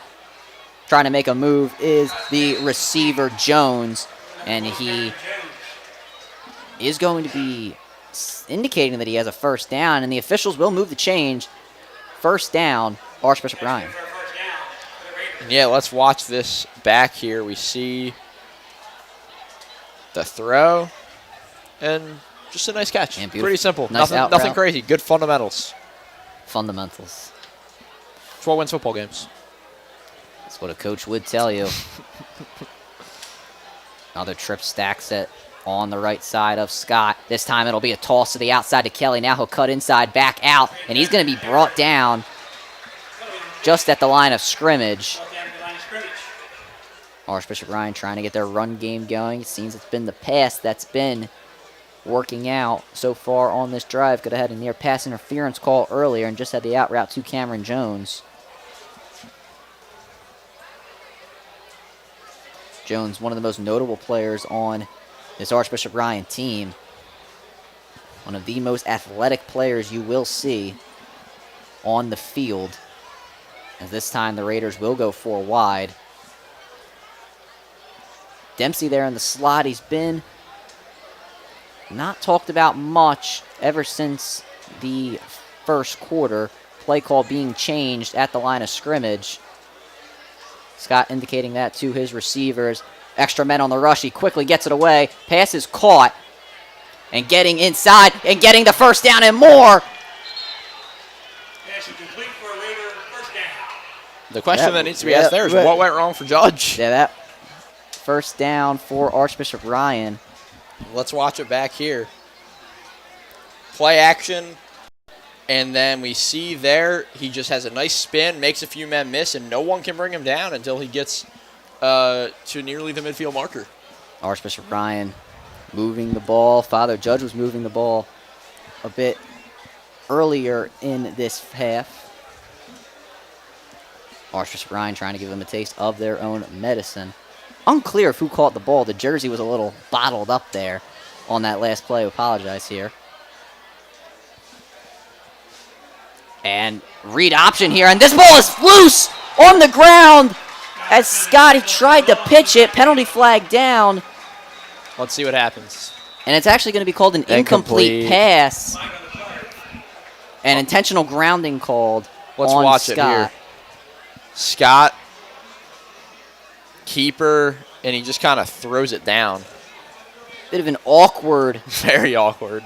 play there. Kind of just spiked it. Yeah, very awkward there, but intentional grounding called on him. Man And down for Ryan. Seems like he needs, he's cramping a little bit. another Archbishop Ryan player cramping. BJ Scott, near disaster there, as we mentioned, has been really, really good in his time at Archbishop Ryan since transferring from Abraham Lincoln. And he came back from his injury last year. He had 2 touchdowns against West Catholic, 2 passing touchdowns and a rushing against O'Hara, and 4 touchdowns against Northeast. So obviously, no stranger to finding the end zone is B.J. Scott. He looks to continue that today. And yeah, Ryan, we're seeing here guys are going to go to their sidelines. As you can see on your screen, got to give these guys some pickle juice, man. Something Yeah, to, something, to yeah. prevent them from cramping. It is going to be Thompson that will be helped off to the sideline. Thompson, he's been playing behind Kelly a lot today. Obviously a loss for Archbishop Ryan as they look to try and retake the lead here. A lot of people getting stretched out on the field, and it's a hot day here at Northeast High School. Cramping was to be expected. Now it seems like it's happening a little more often than we would hope. Yeah, no doubt, Ryan. Going to slow this game down in the second half, it seems. Definitely does, as Scott a bit frustrated on the other side of the field, as this will be a big loss for Archbishop Ryan. About a 10-yard loss here. Back to the 39. Ryan, they have dealt with 3rd and long, 1st and long situations earlier in this game. We saw a couple holding penalties that have prevented them from getting first downs, and you would hope for them that that would not be the case here, but they have been moved very far back as they look to try and get back into this drive. Loss of down, obviously, on the intentional grounding, so now it is 2nd down and 19. Here's a jet sweep to Capan. That's going to be a holding call on Archbishop Ryan, as Capan will be brought down in the backfield nonetheless. Things not going the way of the Raiders in the last couple of plays. The Judge coaches were fired up there, and watch why on your screen. You see that jet sweep and a very obvious hold. Great takedown there as well. Great job by Father Judge. Father Judge have been a big presence in the backfield. It doesn't really seem to matter who it is, as this will now be confirmed holding on Archbishop Ryan. Penalty will be declined, so it'll be 3rd down and long, 3rd down and 19 for Archbishop Ryan. We've seen them go deep before earlier in this drive. It was an incomplete pass to Gavin Capan. They could attempt the same thing here, as they do have Capan, what looks to be, as of now, on an island. At least they were attempting to do that before they are getting back into this huddle.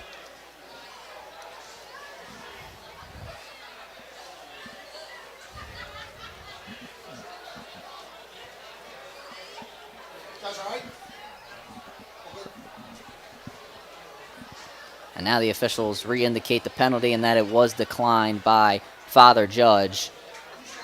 Now things can go a little bit back to normal. Yeah. No cramping on this play. That's a good thing. Cameron Jones back into the game for Archbishop Ryan. Deshaun Williams, yet to see him back since his injury. Top 10 in the country 40 time with 4.42. It's impressive. Could definitely, now actually is back into the game, so maybe we can see his speed there on the outside. 4 wide. They do go 4 wide here. Corners playing off for Judge. Scott drops back. Under pressure. Has to escape. Just gets rid of it. Caught over the middle to Capan. Going to try and gain all the yards back. Gains about 12 there. It'll be 4th down and long for Archbishop Ryan. You would have to assume they're going to punt the ball away. Actually did not give him the greatest spot in the world to be marked a little bit before that. And yeah, you just see that replay there. Tough hit to take him out of bounds. And now they will punt. Archbishop Ryan, they will punt the ball away. And Father Judge, they will get the ball back with an opportunity to possibly take the lead here at Northeast High School.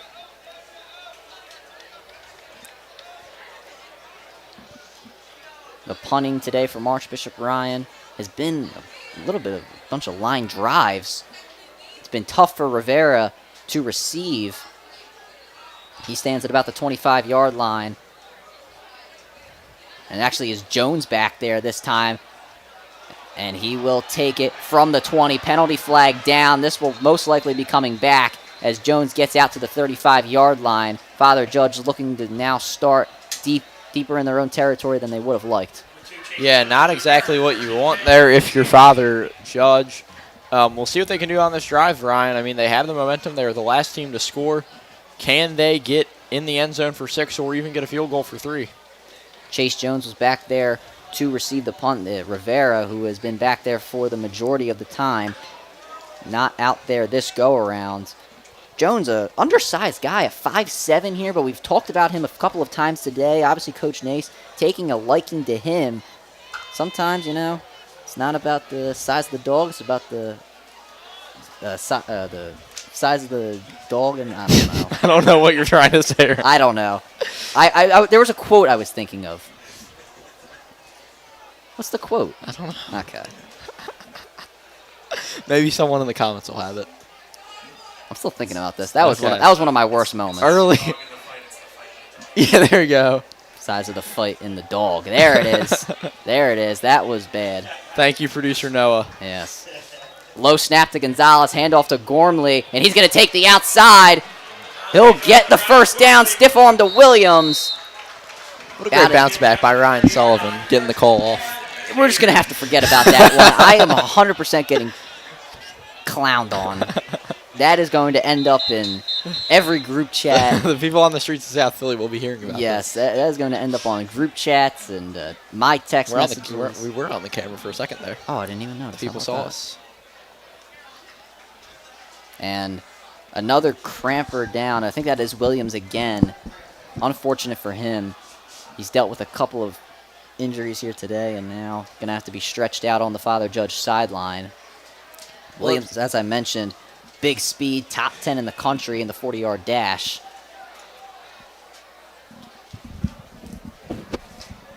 As he will have to continue to be stretched out here. Unfortunate for Archbishop Ryan as Father Judge starting to move the ball. Maybe this gives the defense a bit of a chance to regroup if you are the Raiders. But Robert Gormley in the second half has been great. Obviously had those 2 big runs on the last drive for the Crusaders, and now delivers a big run there. As Williams had to be helped up, and now looks like he's going to walk off on his own power. Actually, he will be helped just a little bit as the cramping hurting both teams. And we mentioned it a bit earlier. We might have jinxed ourselves. There was no cramping on some previous plays, but very unfortunate for both squads.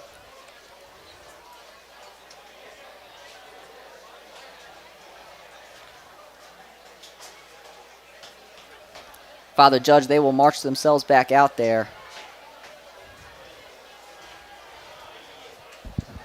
Well, let's see what they can do now here on 1st and 10, finally. Took about 5 minutes to get there.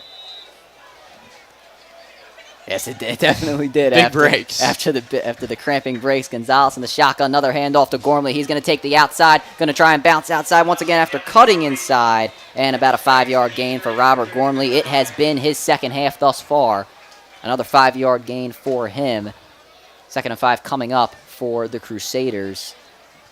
And we saw Father Judge earlier, try to do the passes a little bit, but as of now, it has been the run game for the Crusaders that has been getting them the yards that they have so desperately needed.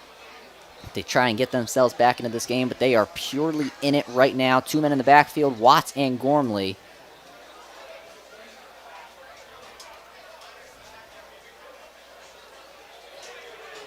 As Gonzalez will fake the handoff and try to take it himself, but a penalty flag down. And it's going to be offsides called on Archbishop Ryan. early season mistakes. I said it before, I'll say it again, Ryan. You've seen a lot of these today on both sides, and it's just part of the first game of the season. Like, we were talking about it on the 6A side of things. Judge, the Prep, LaSalle, and Roman, none of them have to win a game until November. That is technically. True. This is true. Right? Like, it doesn't matter for those four at least. I know there are more 4A teams. It might be a more complex playoff on that end. But, like, in 6A, you can go winless and still win the state championship. If you go winless in the regular season and then go on a 6-game run to end the season. So, obviously, there's no pressure in that sense, but you have the pressure of this being a rivalry game that you obviously want to win more than any other game in the regular season. Want to try and take that all-time lead. Exactly. For either team. Here's a screen pass going to be delivered to Jones. Going to cut back inside, but he will be brought down by Dempsey and company. Just about yard of a gain there. Not much. Maybe a half a yard for Jones. 2nd down. And watch Dempsey here, the way that he just goes right after him and just wraps him up by the legs. Beautiful ankle dive. Exactly. Great job by Dempsey on that one. So now 2nd and about 9 for Father Judge. Gormley back there in the backfield by himself with Mateo Gonzalez. We'll see if they can continue what was working earlier, and that was pounding the rock. Low snap! This goes behind Gonzalez and Gormley. Gonzalez able to fall on it. It'll now be 3rd down and a mile. And Alex Herb just went running in there. Just went right on top at the end. Let's watch what went wrong here. Gonzalez was calling some stuff out, was ready for the snap, but it was so low. Gormley gets on it, loses it. Gonzalez gets it, and we're back to cramping. As we prepare for 3rd down, we get another unfortunate situation with a cramping on the field, and I obviously hate to see it if you are both teams. But now, Anthony, getting back to this drive here, Father Judge, it looked like they were moving the ball, and they had the run. They had some good runs. They had the penalty that helped them out, and now just in 2 plays later, they have a 3rd and a million. Yeah, it's true. Not the situation you want to be in if you're Judge. 3rd and 26 here. That is almost impossible on any level. I've seen crazier. I mean, that is true. Like those 3rd and 70 plays in Madden. That was bad. I'm thinking reference. real life scenarios. Did I get a little too comfortable with that? I mean, somebody relates to that. We like to have fun here. We do like to have fun here. I was thinking more like 4th and 26. Okay, well, you know what? Donovan Fair McNabb, enough. Freddie Mitchell, Eagles, Packers. Oh, yeah, that's true. Well, you're Packers fans. I So am. I don't know why you're bringing that up. Well, because I can. All right, fair. Oh, It's well, a good example.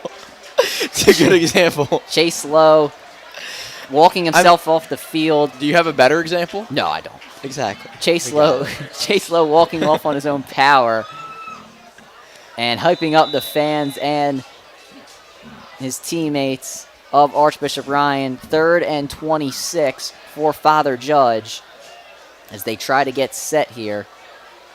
The Sorgi family at home probably didn't like that reference, but that's okay, Ryan. Yeah, you're probably right. You get Dominic Izzy out there as an H-back.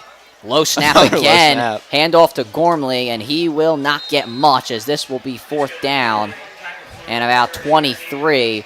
Father Judge forced to punt it away. Gonzalez ripping off his helmet. You can clearly tell he's not happy with the way that drive ended. And if you're Archbishop Ryan, maybe a bit lucky there as you had the low snap and you get out of that drive with no damage done while Father Judge looked like they were starting to move down the field.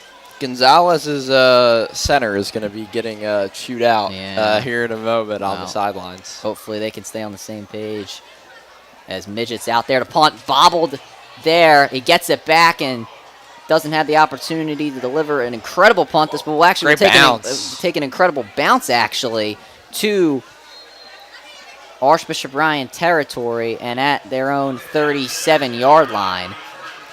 So now the Raiders with another opportunity to try and score. It's no teams letting up. We mentioned this earlier. No defense letting up in this game.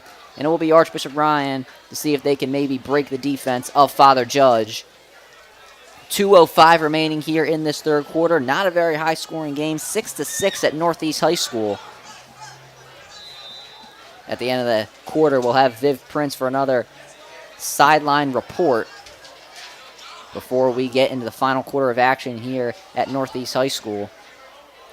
First broadcast for PCLSN, powered by SFBN.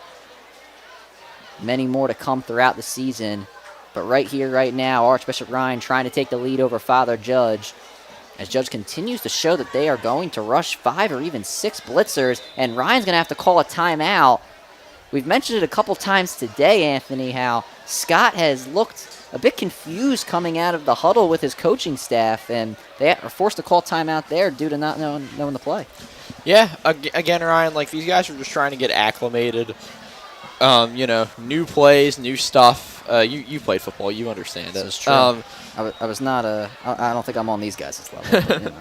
But, But in late August, they have time to figure these things out. And again, you want to win this game, but it's not life or death. Although in this game, it kind of is because of the stakes. It depends on how you look at it. If you're an outsider, you probably think it's not. But if you're one of these two fan bases, or you're a PCL fan, you understand the stakes of this game. No matter what sport it's in. We know how big it is for basketball, baseball, soccer. It goes on and on. The hatred runs deep between these two schools. Couldn't have said it any better myself. This is a pure rivalry, and I feel like it's fitted for this being a defensive game. Hard hits, lots of pressure being sent. I feel like that's kind of how this rivalry is. It's hard hitting. It's fun. It's a great rivalry. Yes, it is. First down for Archbishop Ryan. Off their timeout. They use their first of the half. 2:05 remaining in the third quarter. Scott starts off this drive on a screen pass to Kelly. Going to have to make one man miss, and he will. That will get him about a 7-yard gain. Archbishop Ryan, they were trying to pound the rock a bit earlier. They realize it's not working. They go to the screen to their premier back, and it gets them a solid gain. And watch this. Just Kelly makes one miss, as you said, makes another miss on the way out of bounds. Knows when he has to get out, or else he might be risking it a little bit there. Good pickup for Ryan. Now setting them up for a second and short. Second down and 3 for the Raiders.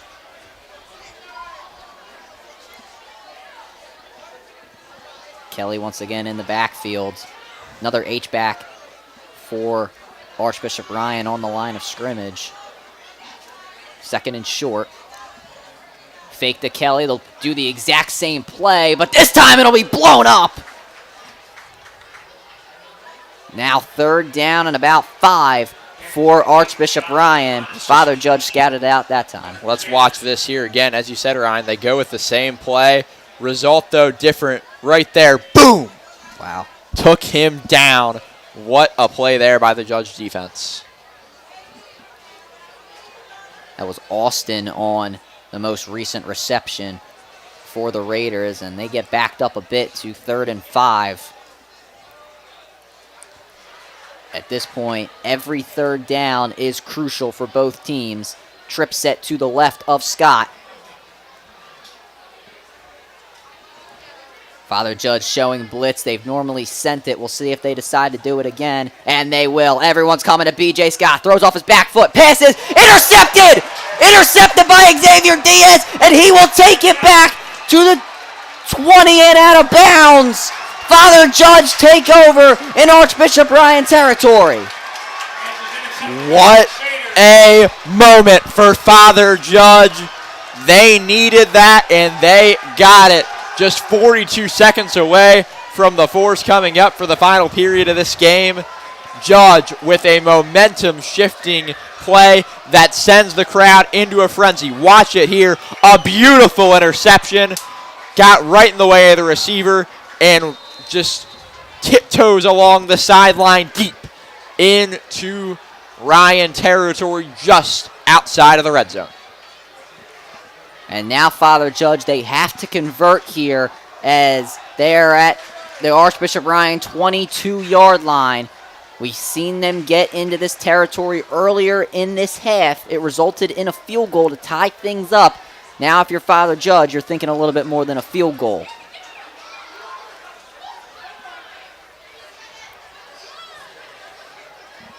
The pressure from Father Judge once again getting to the Raiders. As back on offense here for the Crusaders, it'll be Watts to take it right up the gut.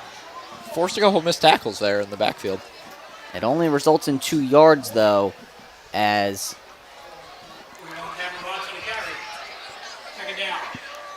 Father Judge, they will look to maybe snap this. I believe the coaching staff indicating whether they have to. Gonzalez trying to indicate the play. Huddle saying, let's go. 15 seconds left in the quarter.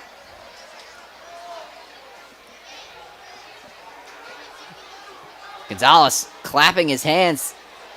And they will run a play here, but it will be blown up in the backfield. Gavin Capan shutting down Cameron Watts that go around, and that will take us to the end of the third quarter.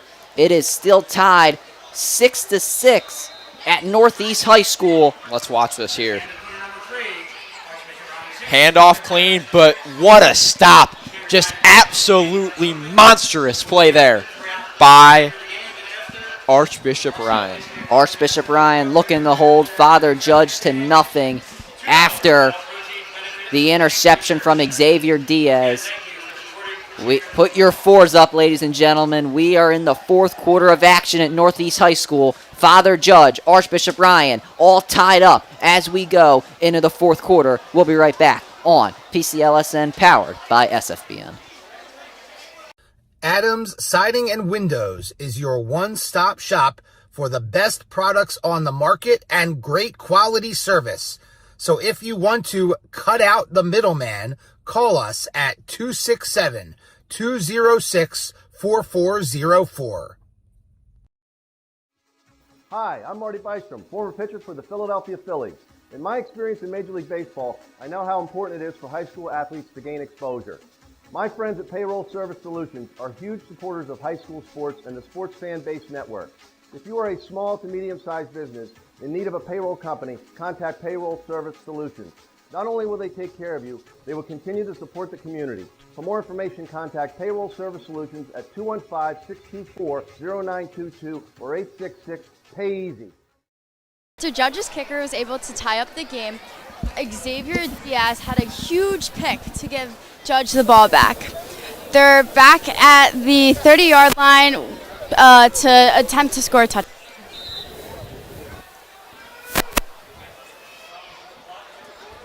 Back at it here at Northeast High School. Father Judge on 3rd down and long, looking to maybe get themselves in position to score a touchdown or even get a field goal. And an early timeout called by Father Judge. First attempted play of the fourth quarter. Not going to happen. Timeout called by the Crusaders. Anthony, it's 3rd and long here. I mean, if you're the Crusaders, are you trying to set up for the field goal here, or are you going for it all? I think you're wanting to, you want to lead, but you want to be as aggressive as possible, Ryan. I wouldn't play for the field goal. I'd play for 6, but if you're set up in a 4th down, then, take the 3.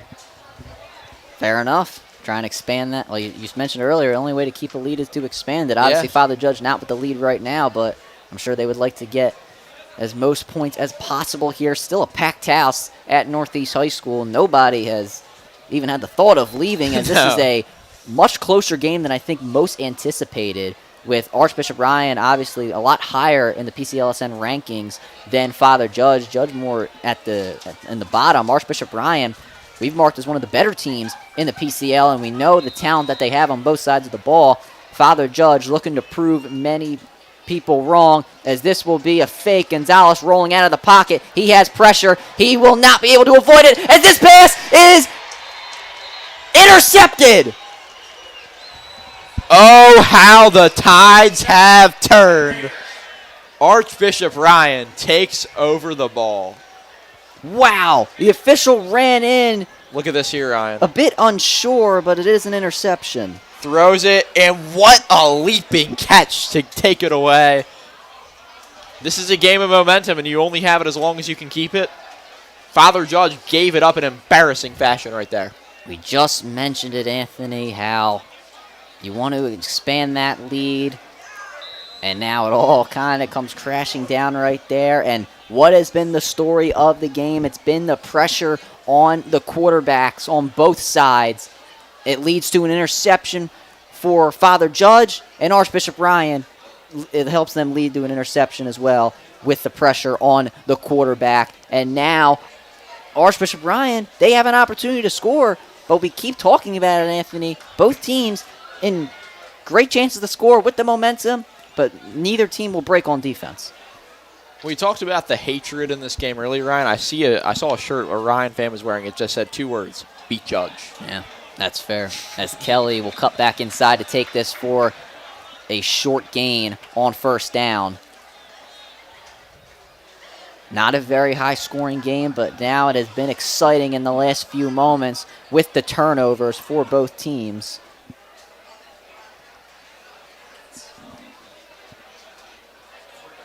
Second down and 6 for Archbishop Ryan. As we mentioned, Anthony, the talent on both sides of the ball for both teams. Archbishop Ryan looking to use that talent here to possibly get themselves a lead. Scott drops back, looking for a screen. He finds an intended man, that being Jones, and he will be marked just a bit short of the first down marker. It's going to be third down. Really impressive job there by Scott, able to get that ball off so quick. He saw the pressure coming, and watch how he reacts to it here. The rush comes at him, pocket collapses, and he just gets it away just in time. Great way to extend the play there with getting a few yards. Puts Ryan here in a situation, 3rd and 4, 3rd and manageable is how I'd put it. Another third down situation in this game. At St. Joe's Prep, we call the money down. That is true. Unfortunately, well, obviously we love calling prep games, but I don't feel like we can do that here. No, we can't. Power I formation for Archbishop Ryan. It's going to be a handoff to Thompson, and he will go nowhere. Just a very short gain, but it will not be enough for a first down, and now it is going to be 4th down. Archbishop Ryan going 3 and out off the interception, but it actually looks like they will keep the offense back on. This could maybe be a hard count to get Judge off sides. We mentioned mind games earlier. Archbishop Ryan might be trying to play them here. Ryan, they did have to burn a timeout earlier in this half. They would most likely just take the penalty of delay a game if they had to. Big 4th down if Archbishop Ryan decided to snap the ball. Scott lining up under center. And it looks like this might just be a hard count. And delay a game called on Archbishop Ryan. Scott's very confused. I don't think he even knows the whistle was blown. And Archbishop Ryan will now send on the punt team. Father Judge, they will get the ball back. And it is nobody's breaking. Yeah, we should mention, Ryan, the PCL on the weekend. We haven't really talked about it. 5-5 record. It's not bad. This will make it 5-5 or 6-6, depending on how you look at it, because it is an intra-PCL game. We see the punt away there. This punt will dribble to the 40-yard line of Father Judge. And I would love to mention it again. Father Judge with a great opportunity here to take the lead. But every time, you think that and they have the momentum, it seems like it just gets taken right back. Exactly. And it's going to be interesting. I mean, I mentioned the 5-5 record. It's going to be interesting to see how our PCLSN staff reacts to it. What's going to change in the rankings? Father Judge, pretty good showing. I would assume that they're going to rise, but is St. Joe's Prep going to remain at number 1? Is LaSalle going to remain at number 1? Is Roman going to jump? Right? What's going to happen? The Prep has not played a game. LaSalle blew a 14-0 lead, gave up 35 straight points last night. Roman lost by 20 to St. John Bosco. A lot of just late scoring there. But going to be interesting to see how this plays out over the next few weeks, Ryan. Gonzalez under center, power I. And it will be a handoff to Gormley. He runs straight into the line to He was gain so a close few to having that yards. gap. He almost did. Archbishop Ryan, though, not letting anything up defensively. Second down now for the Raiders. Now under 9 minutes remaining. The clock is starting to tick. And the time to score is getting less and less. Father Judge realizing that, trying to move the ball here. 2nd and 6 coming from their own territory. 2 receivers line up on the outside. It'll be a handoff to Watts. He's going to try and take it to the D gap. He only gets a yard. It's 3rd down now. All these 3rd downs very crucial for both teams. Neither team has done much with it. This is true. Watts, more carries than I think we really anticipated. He's been that power back in this game. We know the talent of Gormley. And from my conversation with Coach Nace, it really seemed like that it was going to be Robert Gormley who was really just going to take all the carries, but Cameron Watts has gotten a few today. Yeah. And now it is 3rd down and 5. Here's a handoff to Gormley right into the line, and he will be brought down for a very short gain. It's now 4th down. Father Judge technically still in their own territory, almost at midfield, and they will send on the punt team. Yeah, here comes the punt team. As you mentioned, Ryan, it's going to be Jake Midget coming on for the Crusaders. And this is going to be a very, very crucial punt here. How deep can they pin the Raiders? Both teams not very aggressive in going forward on 4th down throughout today. As the clock continues to tick, you start to think overtime, but there is a lot of football left. Midget will punt this one away. Had no one in his face. It is a good one. It will take a bounce past the 15 to about the 12-yard line. So Archbishop Ryan pinned in their own territory. It's going to take a lot for them to score once again. They have not been able to do it since the very beginning of this game, as we've reiterated a bunch of times. We'll see if anything can change here. It's crazy. No touchdown since literally the first drive of the game. That's very insane. It's been, again, a defensive masterclass here. But I think the question that people are going to wonder is, and it's something we can answer, has this been more offensive struggle or defensive great play? I think Father Judge's coaching staff has been really good setting the pressure at B.J. They Scott have. ever since that very first play of the game. As 3 receivers wide once again for Archbishop Ryan. We've grown accustomed to see it. Scott just getting another information about the play call. He'll drop back to pass. He's going to have to escape. He's in his own end zone. He'll throw on the run, and he'll just throw it away. Yeah, Scott was in trouble there in his own end zone. As you mentioned, Ryan, that is not a place you want to be in here in the 4th quarter. Watch this replay. Again, the pocket just collapses so quickly. Archbishop Ryan is going to have to sit back when they're watching film and think, what has gone wrong to get us into this situation when it comes to the offensive line where they are just not able to protect their quarterback. 2nd down and 10. We've seen the elusiveness of B.J. Scott today, but the Father Judge secondary down the field has not let him complete passes on the run. Nobody out wide for the Raiders in this formation. Man in motion, and it'll be a jet sweep to Williams. He'll stay on his feet for now. With that 4.4 speed, Williams gets out of bounds, and that will be a penalty flag thrown after the play. There was a late hit delivered by Hunter. Archbishop Ryan going to extend this drive for even more yards. Coach Nace not too happy with that. And you can imagine why. Watch here. Great run there. Gets outside, makes one man miss, makes another man miss, a third man miss, and then just gets hit hard out of bounds. Unfortunate turn of events there for Father Judge. Officially called unnecessary roughness on the Crusaders. 1st down and more for Archbishop Ryan.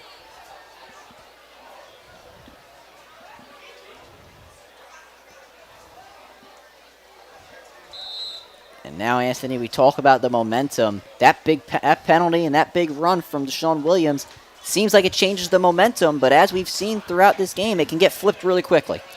Ball spotted at the 42, so it's going to take 58 yards to get the lead here if they want to get 6 at least, maybe a little bit more, or a little bit less, excuse me, to get 3. Handoff to Kelly. He will be met in the backfield by the defensive line once again of Father Judge. They ripped the ball away from Kelly, but the officials say he's down. Scott wanted some sort of penalty. Loss of 3 yards. It'll be second and around 13. And as we just mentioned, the momentum. It could be just completely flipped right there like a after that pendulum. loss. Yeah, that's very true. Cameron Watts on the tackle right there. He's been an impact player for Father Judge on both sides of the ball, coming from that off-ball linebacker spot and running the ball himself offensively. Second down and 13 for Archbishop Ryan. Scott drops back to pass. Under a bit of pressure, throws, pass, just too far outside of the intended man, Kelly. Third down and long. And some more cramping on the field. Say the same thing. I think that's Gavin Capan who's going to need to be stretched out. Yes, it will be. Capan there, not what you want if you're him. Again, very talented player, very talented athlete, Ryan. We saw him this summer with the basketball team. He played really, really well. And on the football field, he's been a big contributor. Sucks to see him go down. Under 6 minutes remaining now in this fourth quarter. Time's a-ticking.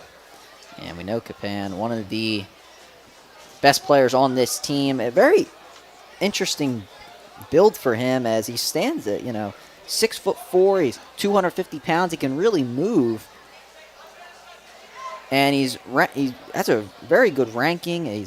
Pretty solid ranking. The number 11 edge rusher in Pennsylvania in the class of 2027, according to Prep Red Zone. The 183rd best player in Pennsylvania, according to them as well. Plays on both sides of the ball. Last season, he missed a couple of games, 22 tackles, 3.5 sacks, 8 tackles for loss, and a forced fumble. You mention all of that, and you realize how much of an impact he truly does make on both sides of the ball. We've seen him offensively and here defensively as well. Can Capan win an All-Catholic award in 2 sports? Well, that's possible. When was the last time that was done? Probably O'Brien. Oh, yeah, right. I would assume, right? Because he was a second-team All-Catholic his junior year in basketball. I'm guessing first-team All-Catholic in football. I'm sorry, I didn't do that research. Joey O'Brien now at Notre Dame, the LaSalle grad, 2A player. Didn't play a senior year basketball. This is true. But very athletic on the court.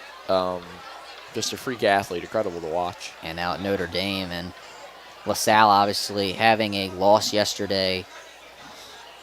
And a loss where they didn't have Owen Johnson. Ochima Guste. Yeah, 2 of their best players. So you wonder if that was the reason. Obviously losing by 3 scores, and that's a team that Father Judge is going to have to see later down the line. I think our viewing audience is going to be watching a lot of LaSalle this year. They're a very, very solid team. It's the top 3 teams are definitely undisputably the Prep, LaSalle, and Rome. You just don't know what order in, but Father Judge here, a team not really expected to do much in this game. A lot of people came into this, a lot of people that I talked to around the area, they thought that, Ryan's just going to win this game pretty handily, we'll all go home. But Father Judge is putting up a fight in this game, and they have proven a lot of people wrong, and they can we'll see how well they can compete against the Red Division, against the Bonners and the O'Haras and the top 3 teams, obviously. But right here, right now, they have played very well defensively, and they've been able to get a little bit going, just enough to keep this game tied as we wind down in the fourth quarter. Gavin Capan still down on the field as he is continuing to be stretched out by the athletic training staff. We should mention, Ryan, what a beautiful scene today. This is nice. You got a bright blue sky. Temperature is great, 77 degrees and sunny. You've got the tailgates on either side happening before the game. See on the distance an Archbishop Ryan flag right beyond the gate. Just overall a beautiful scene. The row homes behind the stadium. This is PCL football. This is Philadelphia football at its finest. And being helped off the field. And when I got here this morning, I got here very early, at 9:30. And maybe about a half hour later, 3 Archbishop Ryan cars pulled up. They got out, and they got the tailgate ready to roll. Yeah. So they're taking this very seriously. Obviously, this is one of the biggest rivalry games in the state of Pennsylvania. Definitely one of the biggest in the PCL. A lot of people are definitely interested in this outcome, and who's going to play well, who's going to make themselves a superstar. Prep fans, LaSalle fans, maybe we need to get some tailgates going up at CV South on October 10th. I feel like there normally is, though. Depending on the location. That's true. Depends on the location. LaSalle did a great one at Franklin Field last year. Well, I remember the last time we broadcasted here, it was the city, you and me specifically. Yes, it was. It was the city championship against Emotep 2 years ago, and there was a bunch of tailgates there as well, so that was a good scene. But anyway, back to this game. 3rd and long for Archbishop Ryan. Scott dropping back to pass, now under pressure, gets it away, floats one over the head of Kelly, incomplete. Chase Jones also in there to make sure that Kelly did not bring it in. It'll be 4th down. I'd like to see the replay here and see what Jones was doing, because it kind of seems like they just collided. And let's watch this here. Under pressure, gets the ball off. And, yeah, Jones just gets in the way. Nice stop, and very excited after the play. Father Judge trying to hype themselves up. Under 6 minutes to go. And once again, Archbishop Ryan going to punt this one away to the Crusaders. Neither team able to capitalize on their opportunities in the second half. Been really the story of this one. Joe's going to send pressure to the punt. This will be a very short punt. Sky high. Seen the ball taking bounces, but this one will die at the 36-yard line of Father Judge. Solid field position for the Crusaders. We'll see if they can take advantage. We've seen a lot of solid field position today, Ryan, and we've only seen one time where a team took it for 6. So low expectations, very low bar, though. Low expectations means low bar for Father Judge, and maybe they can raise that bar a little bit with a touchdown and put Ryan in some trouble late here.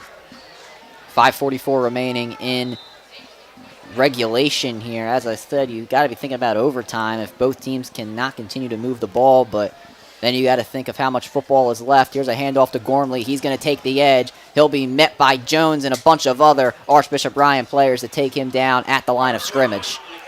And then once you get really close to the end of the game, you start thinking, okay, well, are we playing for overtime or not, right? So that could be something that ends up happening. It's a discussion you hear a lot about. But let's see what happens here on Judge's drive. Good opportunity for them. Ball spotted on the 36-yard line. I say the 41. Xavier Diaz coming out of the game. Sabantino now in for Father Judge. Trip set coming to the left of Gonzalez. 2nd down and 10. They're going to deliver a screen to Jones a bit behind him. Cameron Jones trying to meet him. Chase Jones made a miss, and he gets a few yards. Dempsey brought him down. 3rd down and 2. And what a play there by the Crusaders. Let's watch it here.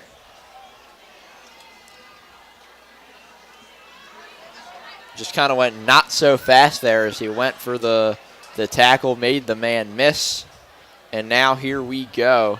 As you said, 3rd down and short, 3rd and 2 here. Another 3rd down moment.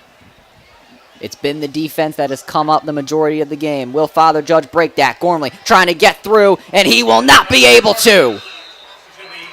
He gets about a yard with forward progress.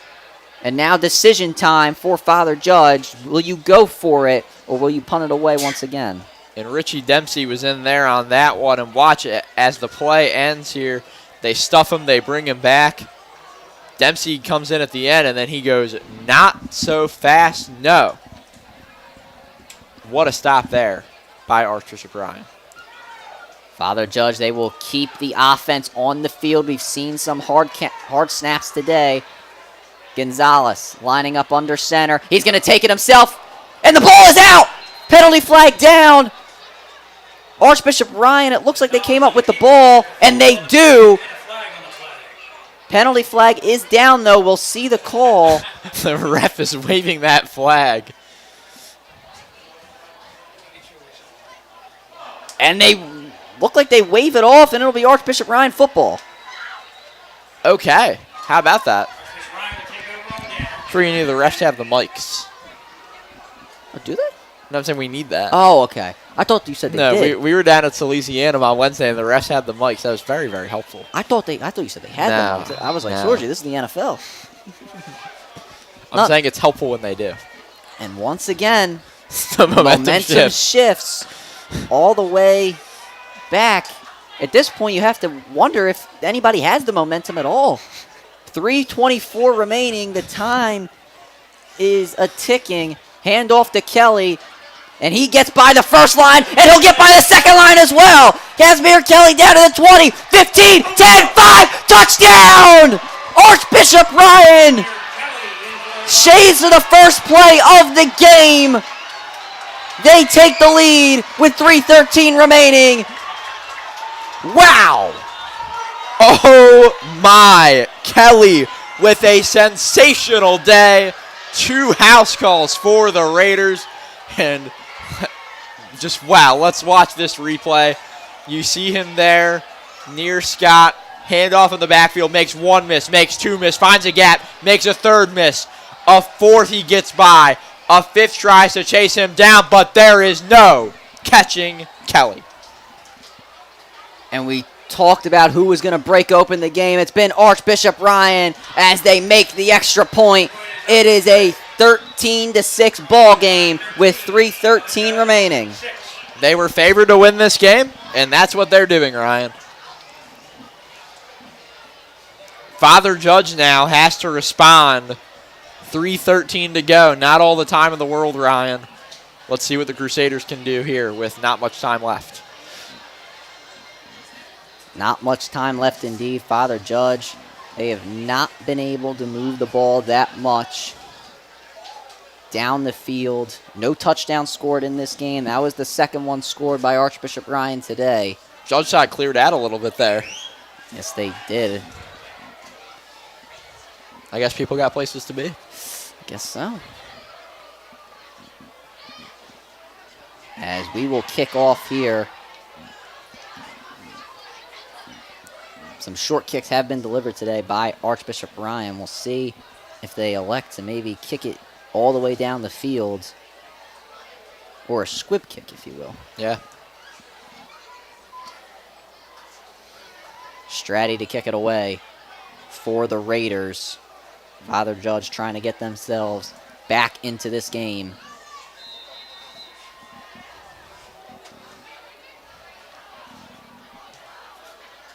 Bit of a shorter kick. Will be received at the 22-yard line and taken down at the 30-yard line. That's where Father Judge will start things off. Great tackle there by Archbishop Ryan. Looked like it was number 17, Steve Brunkel, there on the tackle. Father Judge quickly getting themselves back out onto the field. Just over 3 minutes to work with. They do have a lot of time left, a lot of football left to play. And we'll see if they can take advantage of that time. Once you get under 2 minutes, though, it gets a little dicey. Gonzalez under pressure. Try to deliver a screen to Gormley, but it's behind him and incomplete. Let's watch what went wrong here, because it seemed like a lot went wrong. You can see here everything looks clean, but then the pressure comes, has to get it off, and Gormley can't haul it in. Mateo Gonzalez making his first varsity start for Father Judge. I think that should explain part of the low scoring. So maybe that could be true. 4 receivers wide for the Crusaders. Gonzalez changing the protection. He drops back to pass. Under pressure. Gets it away. Incomplete. Threw that to right in the middle of a sea of white.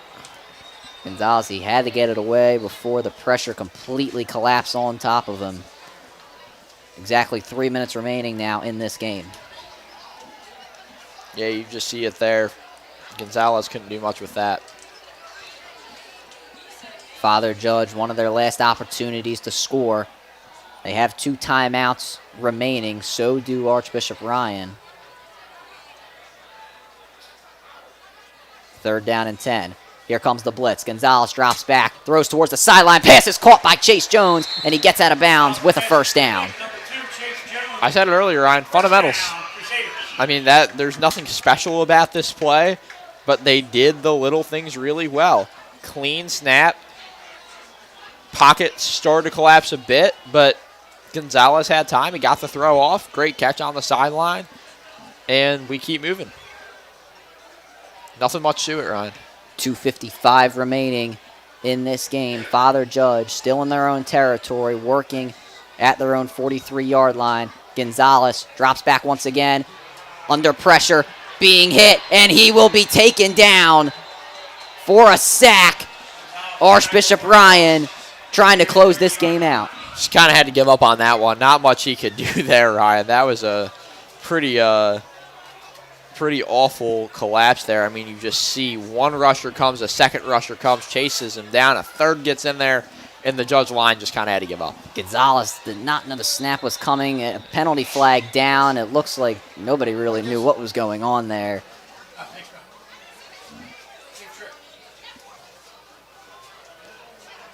And it'll be a false start called on Father Judge. Yeah, I expected that. Seemed like it would be the call.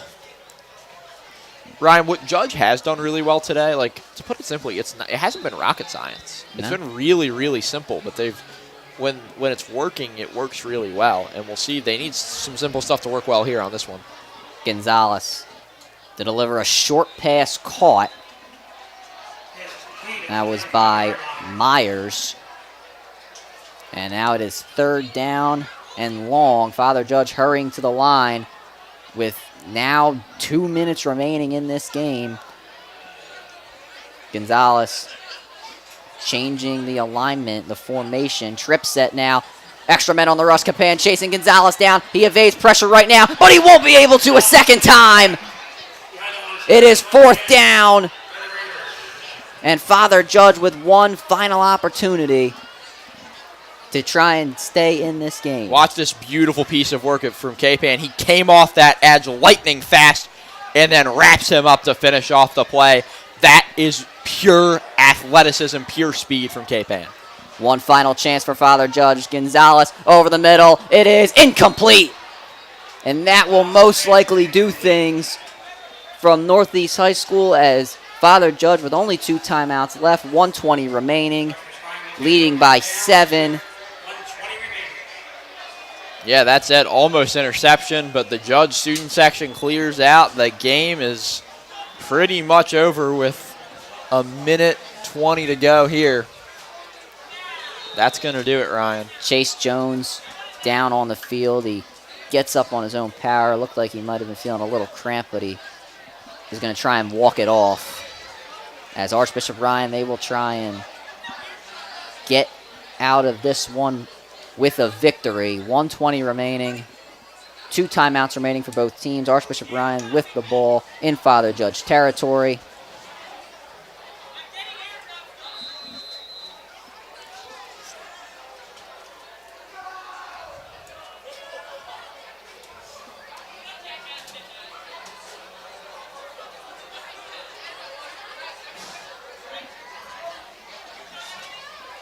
What a game, Ryan. No doubt about it. It has been an incredible game, and you talk about this rivalry and how big it is. Archbishop Ryan looking to take the all-time lead in the series. Oh yeah, all-time lead in the series. I was looking for the word there. I apologize. And obviously, those bragging rights will most likely go to Archbishop Ryan. And you think what the Raiders can do now. Obviously, they fought it. You see that they can fight adversity in this game. What can they do when they get Stanley Montgomery back? Yeah, that's a good point. And for Father Judge, though, I mean, they competed better than we thought. Their defense, I think, has been the shining part of this game. Neither offense looked great, but overall a very solid football game. For a lack of scoring, this has been very entertaining. Yes. Some turnovers here in the 4th quarter. Obviously, a big 4th down for Father Judge. Almost completed. if there was just a little bit of things would have went more right on that play, we could have seen a catch and a possible first down for Father Judge, as now it's first down as Archbishop Ryan, they will go into power I. And a handoff to Thompson. He will fumble the ball! He will fumble the ball, and it's recovered by Father Judge! Robert Gorley taking it the other way. Scott trying to chase him down. He cannot. One man to beat. He evades him. Another man to beat. Williams chases him down at the 1-yard line. What a crazy turn of events here at Northeast High School. You could not write that into a script. Father Judge storms back across the field into Ryan territory. The Raiders are devastated. The Crusaders can't believe what just happened. Oh my goodness, now it seems like the student section is coming back. Watch this, Ryan. Just a tie-up, and Judge somehow comes away with it. Runs across midfield, makes the man miss, and Gormley, a hero for Father Judge in the most unpredictable, unbelievable of moments. Injured man down on the field, more cramping for Archbishop Ryan, and now, Anthony, you talk about Gormley being the hero for Father Judge. Now you got to punch the ball in. We've talked about opportunities, not really being able to take advantage of them. Father Judge, this is the biggest opportunity they've had all game, and they look to bring it back. Wow. That's unbelievable. It's speechless. Speechless is really the word. I was just saying how the game was over. You give it to your power back, Thompson, who you think is going to just secure the ball and make sure it's not taken away, but that is exactly what didn't happen. Ryan, if there's one thing to say, this is why you stay at a football game. And now, Anthony, the big question, if you get this touchdown, do you go for the win? Or it's tough. Do you go for the field goal? It's really, really tough. Because you have to think that Archbishop Ryan's going to be deflated, right? If you punch this in, it's such a deflating moment. It's hard to recover from that. So you have a lot of momentum going into overtime, but we know how chaotic overtime is, Ryan. We have seen double, quadruple overtime games in the last couple years in the Philadelphia Catholic League. We'll see what ends up happening here. Father Judge still has a tall task. They have to beat the Archbishop Ryan defense and punch this ball in. Both teams with 2 timeouts. Also, while we were talking about the fumble recovery, Deshaun Williams with an incredible chase down, but here we go. First and goal from the 1. Handoff to Watts. Touchdown! Father Judge are within 1. Ryan, I said it earlier, you can't write this. You just cannot write this. And they're going to bring the kicking team on to tie this thing up. You got to make the extra point now if you are the Crusaders, and then you can really celebrate. I don't believe what we're seeing right now. This is unbelievable. Archbishop Ryan making sure Father Judge will not fake this one. The extra point attempt is good. We are all tied up at Northeast High School. This is unbelievable. Now, Archbishop Ryan has 59 seconds to get 3 points. All they need is 3. Ryan, if you are Archbishop Ryan here, how are you playing this? Are you playing just to take this to overtime, or are you being aggressive? Oh, man. I think you got to play for the touchdown. You have 2 timeouts. At least for the 3. That's true. You got just under a minute remaining. We've 2 timeouts in 59 seconds. That's technically a lot of time in football. Yeah. Now, obviously, this has not been the biggest offensive game, but anything can happen. You just saw what the most unprecedented scenario. Wow. This is unbelievable. This could possibly go to overtime if Archbishop Ryan cannot score, or if Father Judge doesn't get another, it gets another turnover and doesn't score. And it seems like anything is on the table at Northeast High School. This one will be kicked away, and it will die right in front of Kelly. He's going to have to take this one at the 25, and he'll be dropped at the 27-yard line, or about. Actually got moved back to about the 23-yard line. Watch this, Ryan. Bounces again. Kelly takes it, and they go, good night. Slams him to the ground, wow. WWE style. Takedown there. I'm a big WWE fan, I can't lie, so I like that one. 55 seconds now remaining, 2 timeouts, as I've mentioned, for both teams. And BJ Scott, he doesn't seem to know the play call right now, or he doesn't think he has the personnel on the field. As Archbishop Ryan, they'll send out one more here. It's going to be chaos. As I said, they're going to be so disheartened by the moment that you're going to be in your head a little bit just trying to, with a million things going on and a million things having to go right for you to win this with 54 seconds to go. Screen pass to Dempsey caught. He's going to take the outside. Going to try and get to the sideline, and he will. 48 seconds now remaining. Ryan not playing super aggressive. They get the clock to stop with 48 seconds, which you'll take, but otherwise, pretty simple play there. Nothing too crazy. As I've mentioned, 55 seconds and 2 timeouts in football. A lot of time, really. It is. Think about it. 48 now. Kicker warming up. Yep, at about the 30-yard line now is Archbishop Ryan. Scott fakes the handoff, delivers it to Dempsey. He's going to try and get out of bounds again, and he will. We'll see where they mark him. Looks like they'll mark him a bit short. They will, so 3rd and 1 coming up for the Raiders. 44 now seconds remaining left in this game. Father Judge maybe gearing up for a possible opportunity to get the ball back. Student managers even hyping up the student section that is left. It looks like most of them might have left the area in general. Obviously, no re-entry. 3rd and 1. Scott going to keep it himself, and he'll get the first down. Archbishop Ryan, you have to think they're going to burn one of their timeouts here. Let's see. Maybe they will not. No, they're going to keep this clock moving. 37 seconds and ticking.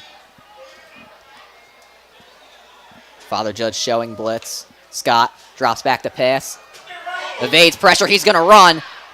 He's going to stay on his feet but be taken down with about a 2-yard gain. And now Archbishop Ryan will burn one of their timeouts. There you go. Now you stop the clock, and let's watch here.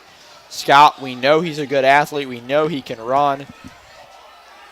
Pocket collapses. Beautiful way to just sneak out there, but he gets tied up. Unfortunate there for him.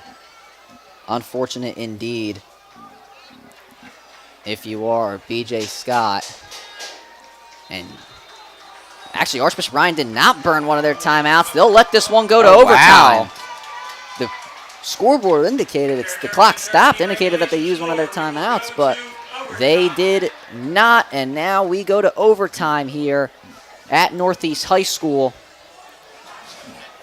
When we come back for overtime, we'll take it to Viv Prince. But for now, we'll take a short break here on the PCL Sports Network. I apologize. We're not going to go to a break here on the PCL Sports Network. I thought we were going to. That's on me.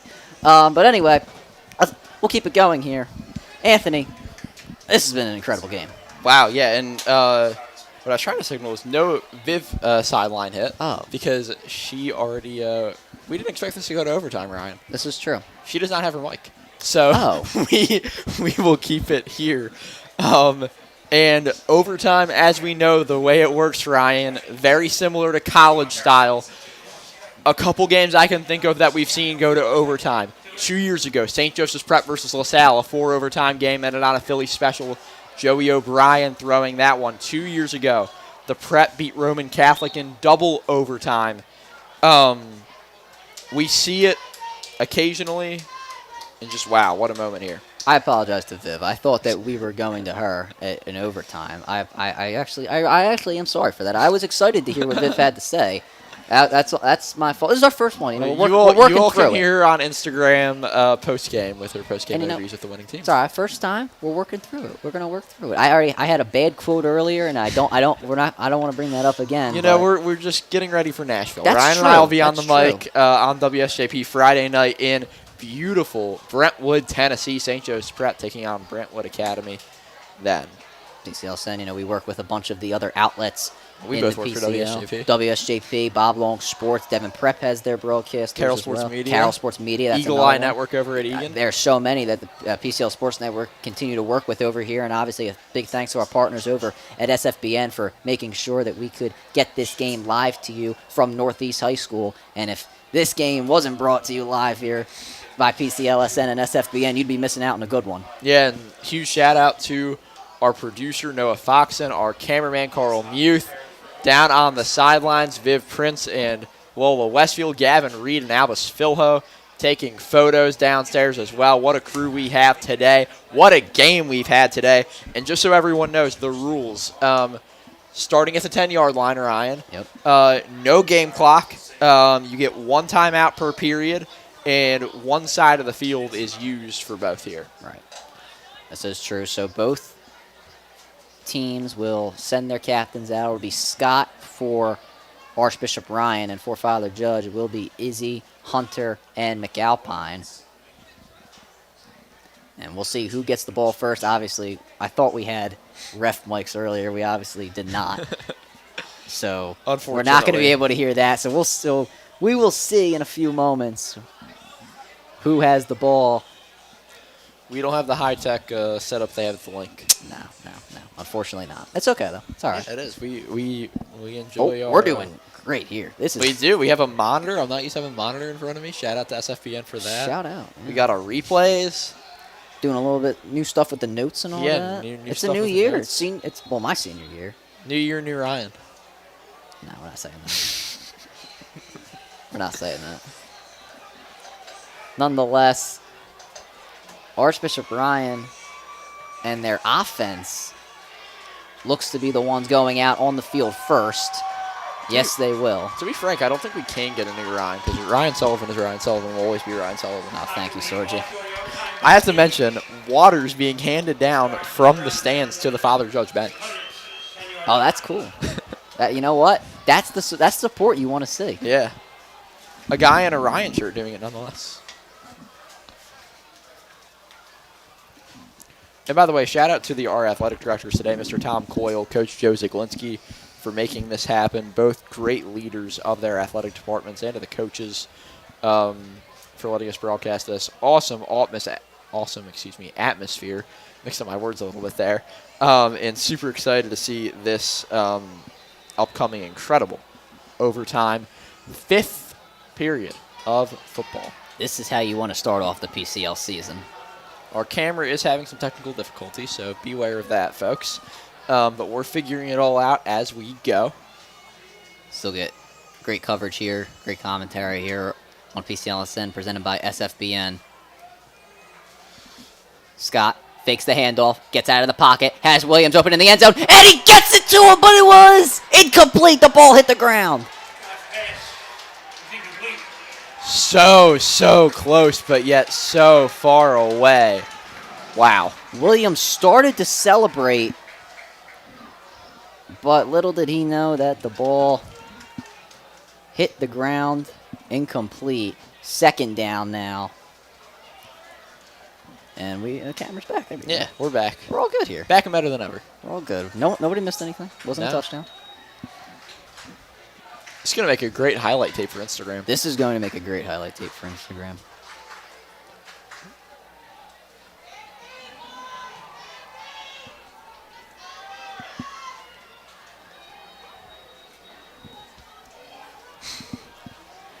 Second down and 10. Scott drops back to pass once again. He's under pressure. He's going to go to the end zone. It'll be incomplete over the head of everybody.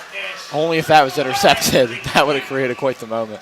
And actually, Anthony, you might not be able to see it on. You can see it on your screen. The Father Judge student section has gone to the other side as they left the. Left the place. This is why you don't leave early. Yeah, this is why you don't leave early. I remember in the, what was it, 2010 NBA Finals, 2011, when the Miami fans left early and they wouldn't let him back in. Yeah. Heartbreaking moment. It's like when Reggie Miller had like the 9 points in like like a few seconds as well. The Knicks fans left early. Yeah. I don't know what the total was, but that's another example as well. See, I got some examples. Stay until the end of the game. That's true. That's the moral of the story. You pay for it. Exactly. 3rd down and 10. Archbishop Ryan with a few opportunities. They have not been able to convert here in overtime. There's a fake. Scott dropping back. He's going to have to escape the pocket. Everyone's covered downfield. Scott, he is going to be sacked. He is brought down by Dawson Hunter. And now Archbishop Ryan with 4th down. Scott a bit slow to get up. Let's watch this replay here. Scott scrambles. Can't get anything. Everyone was covered downfield, and now Archbishop Ryan, they'll have to bring on the kicking team to see if they can at least get 3 here in overtime before Father Judge will send their offense back onto the field. Referee calls the timeout as B.J. Scott limps over to the sideline. He is getting off on his own power. Father Judge coaching staff and players on the sideline hyping up the crowd. It is loud at Northeast High School. The kick is blocked! The kick is blocked, and Capel will not score on the recovery. Father Judge will take over with an opportunity to win the game. Father Judge sends the crowd into a frenzy on the home side. Wow. Just wow. No words to describe such an unbelievable game. Unbelievable finish no matter who wins this. Now, go ahead. Unbelievable is the word. Father Judge, we thought that it was over after the turnover on downs, and then Robert Gormley gets the fumble recovery, takes it all the way back. Watts scores the touchdown, and here we are in overtime. Now with an opportunity to win this game. Archbishop Ryan with their defense on the field. Father Judge now trots the guys who can potentially win this game on this very play. They'll go power I to start.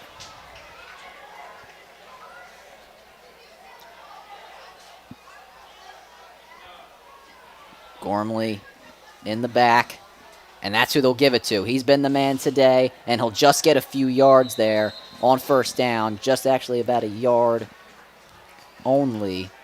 2nd down and 9. Gonzalez is going to talk things over with his coaches now. Now the question is here, Ryan, I mean, you see on your screen they go to Gormley. Are they going to keep going to Gormley? Are they going to try the run? Or are they going to try to dish a pass off here? It's a very, very good question as we once again bring it up. This very play, they can win the game. Yeah.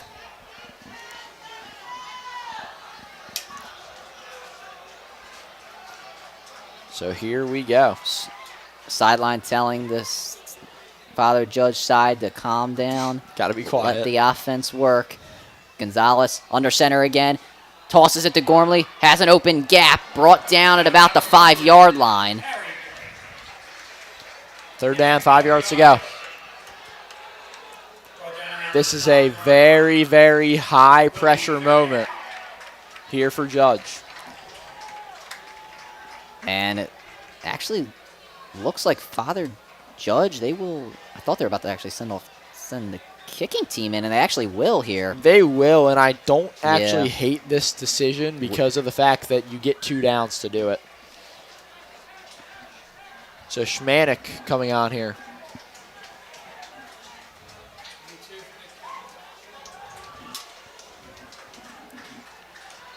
And a timeout going to be called by Archbishop Ryan. Wow. Father Judge with a chance to win this game in overtime over Archbishop Ryan. We thought this game was as good as over with just about a minute remaining. And Father Judge storm all the way back here. And now with an opportunity to win this game at Northeast High School. Wow. Just wow, Ryan. Like, what a game this has been. Not a touchdown scored between the start towards the very end of this one, but it has not disappointed. Now, Father Judge, they have to make this kick to prevail over Ryan. And again, they get 2 chances to do so. Do they? Third down. Oh, I thought if you missed it, I don't know. Maybe the high school rules are different than the NFL. Anyway, Father Judge, after suffering a loss on opening day last year to Archbishop Ryan, they get their revenge and win.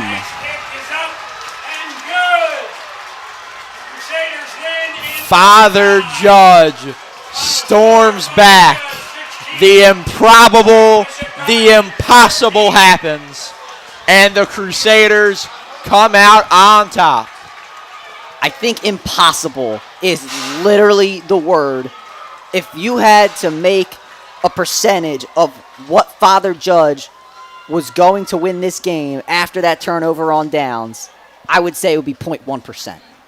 And they still find a way to win. Do it anyway. Unbelievable. They did it anyway. What a game. What a game. What a way to start the season. What a way to start the PCL Sports Network's debut, powered by SFBN, broadcasting ventures. This is only a sign of things to come. It is going to be an incredible season if it's anything like today, and we can't wait to be alongside for it all. That will do it here from Northeast High School. I'm Ryan Sullivan, joined by Anthony Sorgi, Viv Prince on the sideline reporting. Lola Westfield, our shadow here today. Thank you to our partner at SFBN. And Father Judge get the win over Archbishop Ryan. We say thank you. Have a good night. Thank you for tuning in.